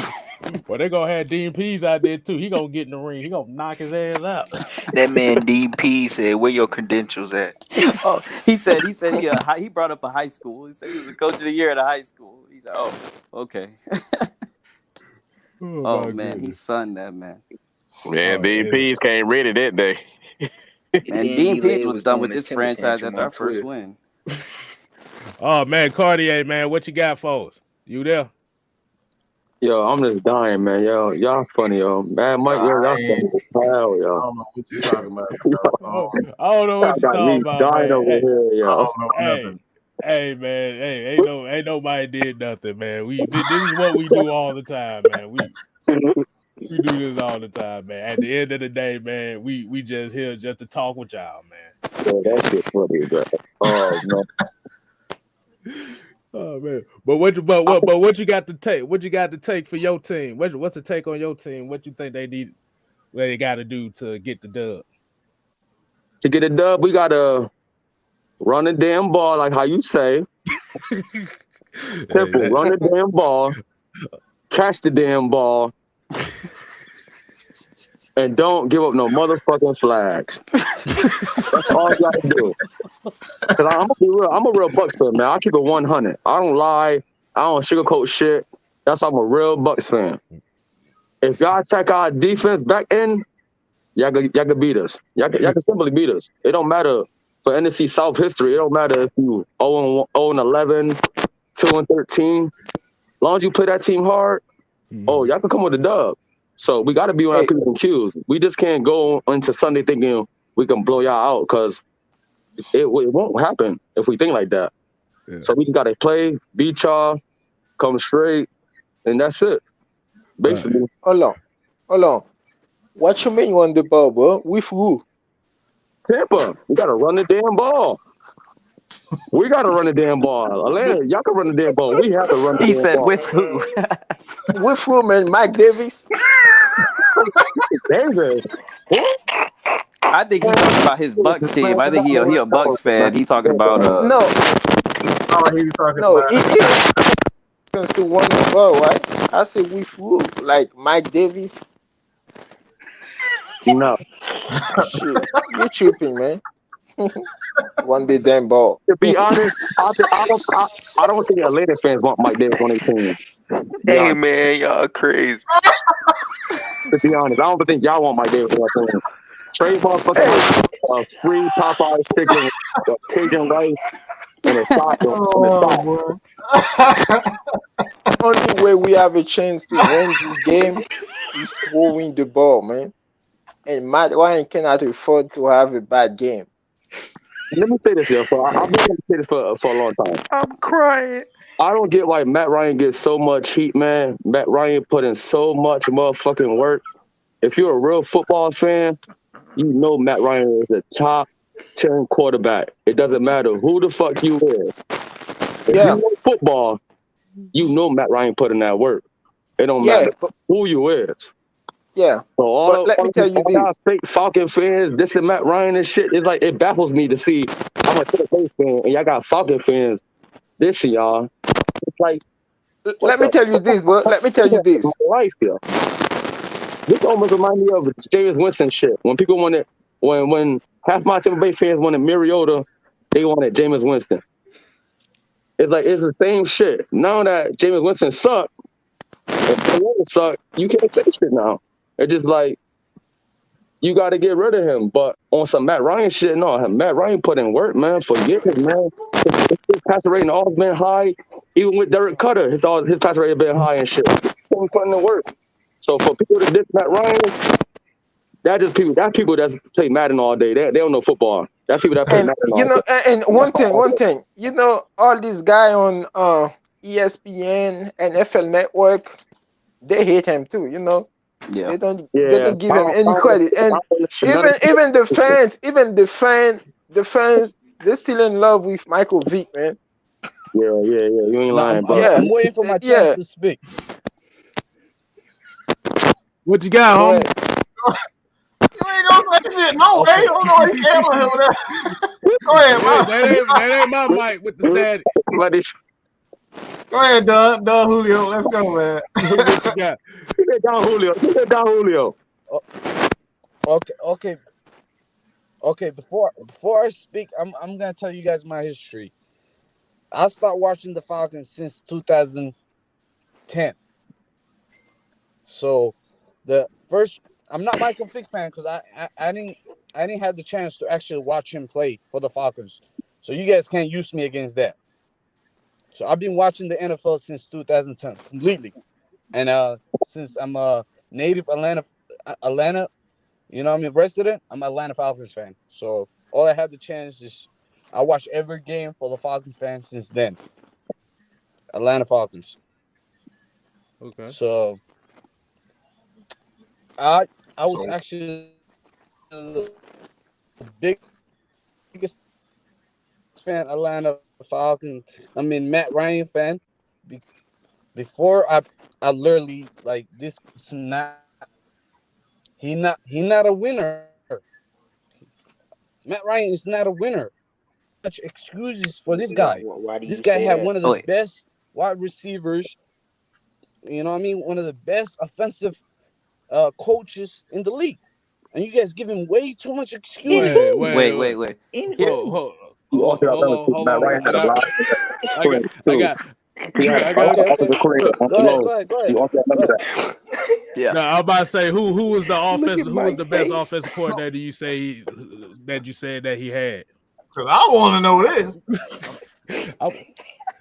Because you about to say Kyle Shanahan? You talking about Kyle Shanahan? That's what you talking about? Yes, Kyle Shanahan is actually one of the best offensive. The same coach that has the same record as Matt Nagy. I say Dirk Cutter. I'll give you Kyle Shanahan. But even with Kyle Shanahan, like you said, Matt Ryan is the only MVP guy that he's coached. Offensive K-Styles, put that record up again. Okay. Let's. You guys believe Matt Ryan is a winner?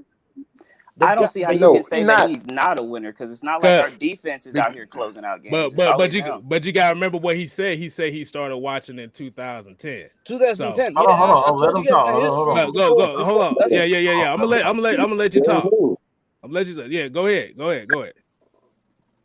So literally, when I look all the quarterbacks that are winners, I see them how they close the games, how they literally call audible plays when it comes to four quarters, how they actually like lead their team to win. And I don't see that on Matt Ryan. I never seen on Matt Ryan. Actually, all I see is Matt Ryan when it comes to decision making, when it comes to like literally the time to like make a good decision. I seen him panic. I seen him act like a rookie quarterback. I seen him not taking the lead. He doesn't lead the team. He's not that quarterback to lead the Falcons. You guys gotta have that winning mentality. He doesn't do all these things. He never does that. So what is your game plan? So I'm gonna ask you. So what is your game plan to build this team? Okay, so if Matt Ryan, so we get rid of Matt Ryan, right? We're gonna go ahead and get rid of him. Yeah. Okay, so that's gonna be a $40 million dead cap hit. So that's what you're gonna pay for him to get rid of him, right? So what is your game plan on how you can turn this team around? Okay, this team literally is not just Matt Ryan right now. This team literally is fucked up. This team right now is not the answer is not Matt Ryan right now to get rid of Matt Ryan. This team is beyond fucked up on that. This team doesn't have defense. This team is way more fucked up than getting rid of Matt Ryan. If we get rid of Matt Ryan right now, we fucked up more than having Matt Ryan. We're gonna be way more sorry than having Matt Ryan. We're gonna be fucked up. But you just said he wasn't it because he wasn't a winner. He's not the right quarterback to lead the team. I'm talking about beyond before, right? You contradicting yourself, though. Hold on. Let me finish. Go ahead, Don. Look. You guys actually gave way too much credit on Matt Ryan because most of the games that Matt Ryan came back on fourth quarter, just won those games. Matt Ryan, the kicker. Every time Matt Ryan, who gets him in the field goal position? No, Matt, because he fucked up because he couldn't finish the game against the Saints. Don, let me add this point real quick. Well, against the Saints, that wasn't the comeback, man. Matt Ryan has a lead for Matt Bryan won so much games. Real Falcon fan know this. I swear to God, Matt Bryan won every game for us. How did Tom Brady win his first 2 Super Bowls? No. How did Tom Brady win most of his games in his career? For real, that's a fact. That's a fact. Cool. How did he win the 2018 Super Bowl? Sony Michel. Okay, look. But I'm saying, I gave him way too much credit for those 4 quarter comebacks. Well, look at it like this. Did his job on those jobs. Bro. Well, Tom Brady only has 12 more game-winning drives than Matt Ryan, and he's been in the league about 7 more years. So if you're gonna sit here and say this about Tom Brady, you got to give Matt his credit too. Yeah, I told you before. I was Matt Ryan fan before I actually understood this guy's not a winner. I'm a Falcon fan since 2010. So who wins these games? You saying it's the kicker? 2010. No. I'm talking about his comebacks. How when Falcons fans be like, "Oh, Matt Ryan have the most 4 quarter comebacks." You guys don't give credit on Matt Ryan. Matt Ryan did the job. Wait, Matt Ryan. I'm lost. That's just the game. Brian, the kicker. I'm trying to figure something out. I'm trying to figure something out because if the energy, I'm lost. Hold on. Let me see. Because if the energy goes to that like that, we say, okay, we know about Matt Bryan and his field goal kick. Nobody took no credit away from him. We know what Matt Bryan do. No. No. Let me finish. So if you got that kind of energy towards Matt Ryan and saying, okay, his 4th quarter comebacks is predicated to kickers, to Matt Bryant, you got to have the same energy for all quarterbacks that make comebacks. That's a fact. Like I said, let me use an example. Everybody loves Lamar Jackson, but how many times has Justin Tucker done kicked field goals to win games for him? Yes. Do you got a point. But that's all I'm saying. Like I said, now if you would say, okay, Matt Ryan has underachieved as far as what he's had, See, that's an argument that you can make because, like I said, it's understandable. But when you start putting stuff out like that and coming up with all these other things on the discredit, you made a great point. You made a great point. I think I overstepped that point. I give Matt Ryan, like I said, don't forget this. I'm good, but I'm Matt Ryan fan. As a Falcon fan, I'm not here. Like I said, I haven't witnessed the history Michael Vick made. I'm Matt Ryan fan. This is how I became a Falcons fan. So don't get rid of that. I feel like you guys gave way too much credit for those full quarter comebacks. The points mostly Falcon fans make when they debating for Matt Ryan, they be like, "Oh, he have the most full quarter comeback." Then they never bring Matt Ryan back. Matt Ryan on the point. Since I watch every game, I've seen Matt Ryan did not close the game. Then all of a sudden, he makes a couple plays. Then Matt Ryan wins the game for us. I just feel like that don't make sense. It's a team sport. It's a team sport. Look, this is another game. That's another point. Falcons fans bring up. They be like team sport. Hold on. Yeah. Go and finish what you just said, man. It's a team sport. Of course, it's a team sport. Let's not say Matt Ryan needs the best offensive line, best defense, best running back, best wide receiver. That's another point Falcon fan been bringing. It's not like that. We watch football. We watch NFL. We see a real quarterback make plays, audible plays, make these decisions to win a game. Yeah. Another example. We seen when the Eagles won the fourth quarter when they won the Super Bowl. When Nick Foles made that decision to go to make that decision to make that play. I know you guys, man, they were running RPOs all game. And plus, even with that, plus even with Nick Foles, why did they trade Nick Foles the following year? Well, not the following year, but the year after that. Nick Foles right at Whole Foods right now. Where's Nick Foles? Who do you consider a real quarterback? That's what I'm saying. A real quarterback. Who? What's a real quarterback? Like, I got to know your standards. Yeah. Because there's 11 guys in football. This shit is not NBA. There's not one guy to take over the game. This shit is not NBA. Crazy. Do you not remember that Seahawks game against the Legion? He went off now. Nobody brings up Adam Vinatieri. Say Adam Vinatieri helped Tom Brady win. No, it's a team sport. Yeah. Like I said, that's why we always say, simple.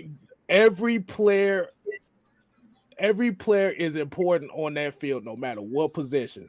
A quarterback is only as good as the people around him. Well, that's what we have been preaching, bro. Look at David Tyree. David Tyree had one of the best catches in probably history. You think people bring up David Tyree and that Eli Manning Super Bowl shit? No. Yeah. No. Yeah. Come on, simple, bro. But look, quarterback. Let's not forget quarterback's the best. Hold on. Go ahead, Don. Keep going. Wait, what about to say? Yeah, of course. Let's not. Quarterback's the main player for the whole football team. Is it not? Hold on. What you got? So what I'm saying is Matt Ryan does not make sense. He does not. He just hides. I just see a player that's scared to make those decisions to win the game.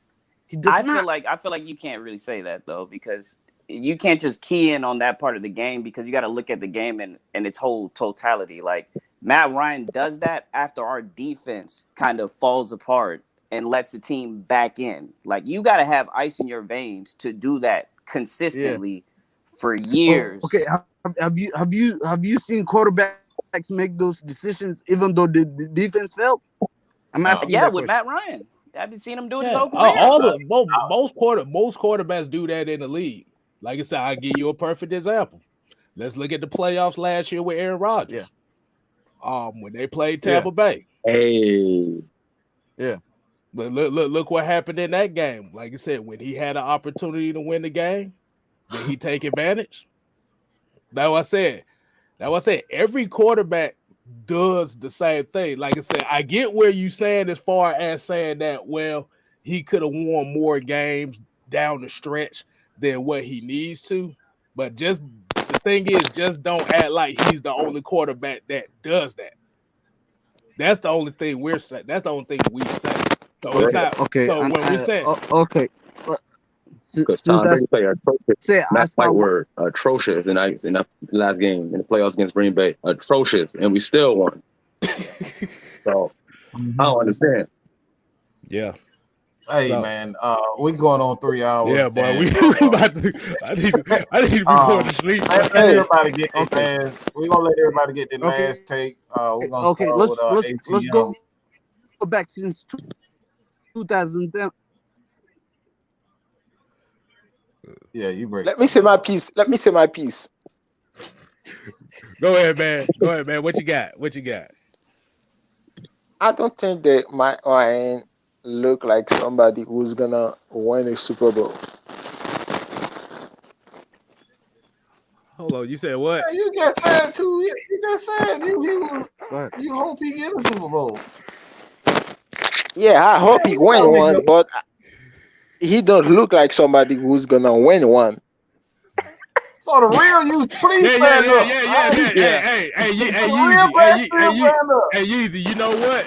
That's the comment we were waiting for you to say, because I knew it was coming out eventually.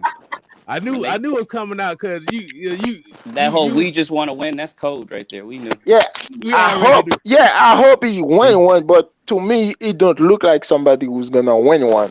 But I still got hope he win one. Yeah. Hey man, we gotta go. I gotta go, man. Hey, like I said, this Friday night, man. Like I said, but the thing is, like, even when we like the disagreements when it comes to Matt Ryan and football, the main thing is we just wanted to have the conversation. That's all we wanted. And like I said, that's why I say you don't never be afraid to come on when you want the conversation. Nah, thank you. One thing, hey, Kiss time. What's up? I think we should do this thing more. That's what Friday Night Mad is. We only do the call-ins on Fridays because, like I said, this is what Friday is. Everybody wants to be entertained, and like I said, these conversations are very entertaining because you get perspectives from different sides. Yeah. It's like I said, that's why I say it's a lot easier to say it on camera than sitting here typing it in the chat. It'll say yeah. This is why I be spamming y'all because y'all don't read comments. Hey, I have one more question. Go ahead. One more. Go ahead.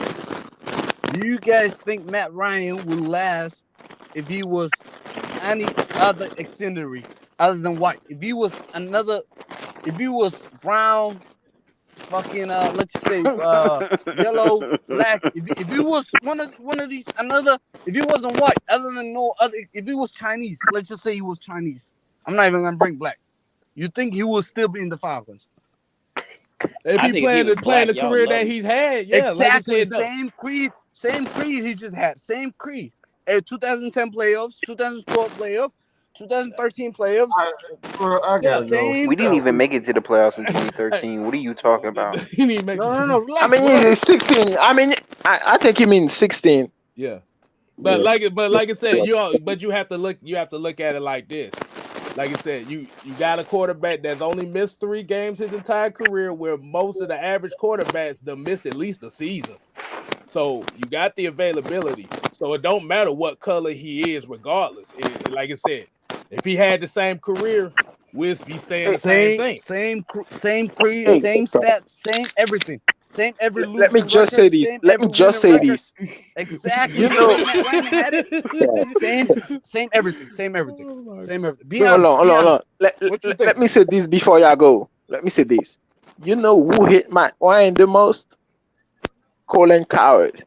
That dude on FS1. Colin Coward. Oh my This God. dude just hit my Nick line. White, none All of right, them got. None of them. I'm sorry. Hey We man, hey, done.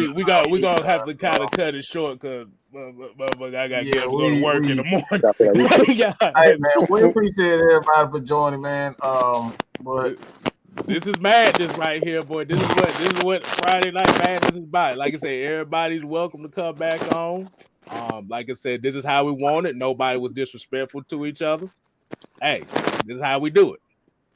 So, like I said, y'all come in. Like I said, you want to finish your discussion on next Friday's show? Hey, Hell you're yeah. welcome to come in. Hell yeah. Hey, so like I said, definitely we appreciate everybody tuning in tonight. Like I said, AFN, we ain't here to play, we here to stay. Y'all already know the rest. I'm a little You too ain't tired gotta to do go it. home, You ain't gotta go Go home. Falcons. Go Falcons. Go Falcons. but you gotta get the hell up Falcons out for of life. here. Deuces. Dude. I gotta go work in the morning. Y'all answer crazy. Y'all had me down.